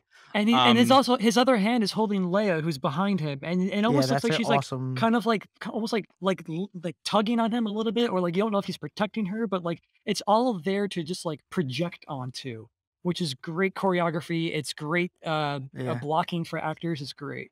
But yeah, that no hesitation. Yeah. and then following up on that moment, the culmination of the culmination, if you will, The culmination, the um culmination. we alluded to earlier for a second, but Luke decides to kill himself. Yes. Yeah. He Totally lost on Yes. me and until I was no, older and no, learned what totally depression lost on was. me. Totally lost on me when I was a kid. But like he's like, okay, I'm backed into a corner. I'm between a rock and a hard place. Mhm. I'm going to choose death. Yeah. And his face when he does it is very calm. Yeah, he's like, Yeah. Yeah, okay, he's all very right. like he's It's like that you know what? same He's kind like of peace that he had in the remember, like, when he's trying to get his lightsaber, he can't. Mm. And so he like Mm, gets that like calm about him, but so he can yeah. like gather the strength to do like what needs to be done to To, get out of the situation. exactly. And it's like a message to his father. He's like, Yeah. I'm choosing this over you. But that's Yeah. when something snaps, I think, in Vader's brain. He's like, oh Because shit, yeah, like this isn't like my designs on how this is all gonna play out is and not the way and it's gonna go. and the culmination of this, to use that word over and over and over again, is at the end when he's trying to telepathically talk to his son, and then they go off into hyperspace. In that moment, they've already established in the movie when stuff like that happens, he kills the person that let them go. So the entire bridge is looking at Vader like, who's he going to kill? And he just Mhm. walks away. And he's lost in his mind. Mhm. It's so powerful. Like now all I can think of while he's walking silently across the bridge is he is literally rethinking all his life choices. Yes, Yeah. yes. And if you Actually, think yeah. about like if you not to take it too dark and you think about the abusive father metaphor, but like if you think about it, he's abusing his kid so much that his kid kills himself in a Yeah. weird way. Yeah. And so he's Yeah. like, fuck, he hit rock bottom. So And So and is so it at that moment, it's like he's like you said, Josh, he's rethinking everything, and that's why in Return of the Jedi is a He's a totally different guy. different He's Darth Vader, a yeah. different a guy. totally He's a different different Darth yeah. Vader. So is it coincidental that he survives that, or is like does Vader help him survive that? Like No, it's a chance. now No, It's I don't pure. think just so. full Yeah. I chance. think the I way think it's chance. they tried to establish it is that there's It's plenty. like This sucking air. It's exactly. like Oh, sucking is air. that what it There's a Like, so is? that's million where all the wind is tubes. coming from? Yeah. Exactly. Yeah. That's Yeah. exactly it. Okay. It's just sucking So air and all the garbage out of the vents now into the sky. Yeah. is this is going back a little bit in the movie, but is this the only time aside from I want to say Last Jedi that they've kind of explored Luke's like force power of being able to like see the future or a possibility of the future, right? I believe so. Because that's how Well, he knows about Han, like because he has that the yeah. visions about Han and all them before they even get to Cloud City. There's no visions like this in A New Hope. So this is the first time Yeah. that they established And that. But not it's in I Return of the also Jedi. the last time up until he talks about reading Ben Solo's future, right? Or Sure, possible but future. that's also the reason why Anakin goes bad is because he has a lot of visions about Padme. Right. Yeah, true. And it Yeah, could be one reason why Luke's kind of could see that his dad's has hope, like that could he could be. turn him because he could. Yeah, it could But be. yeah, it's But speculation. just one more thing on that decision to let go and like as far as he's concerned, he's choosing to die. That's another kind of reversal that you're not expecting. You Yeah, don't expect the Mhm. hero to kill himself. yeah, yep. Yeah. Yeah, no, it's like and it's like I feel like if this was made nowadays or like when they tried to say with I'm not taking shots at Last Jedi, I'm mixed on it, but I lean mostly towards liking it. But like Oh, I will there's convert you.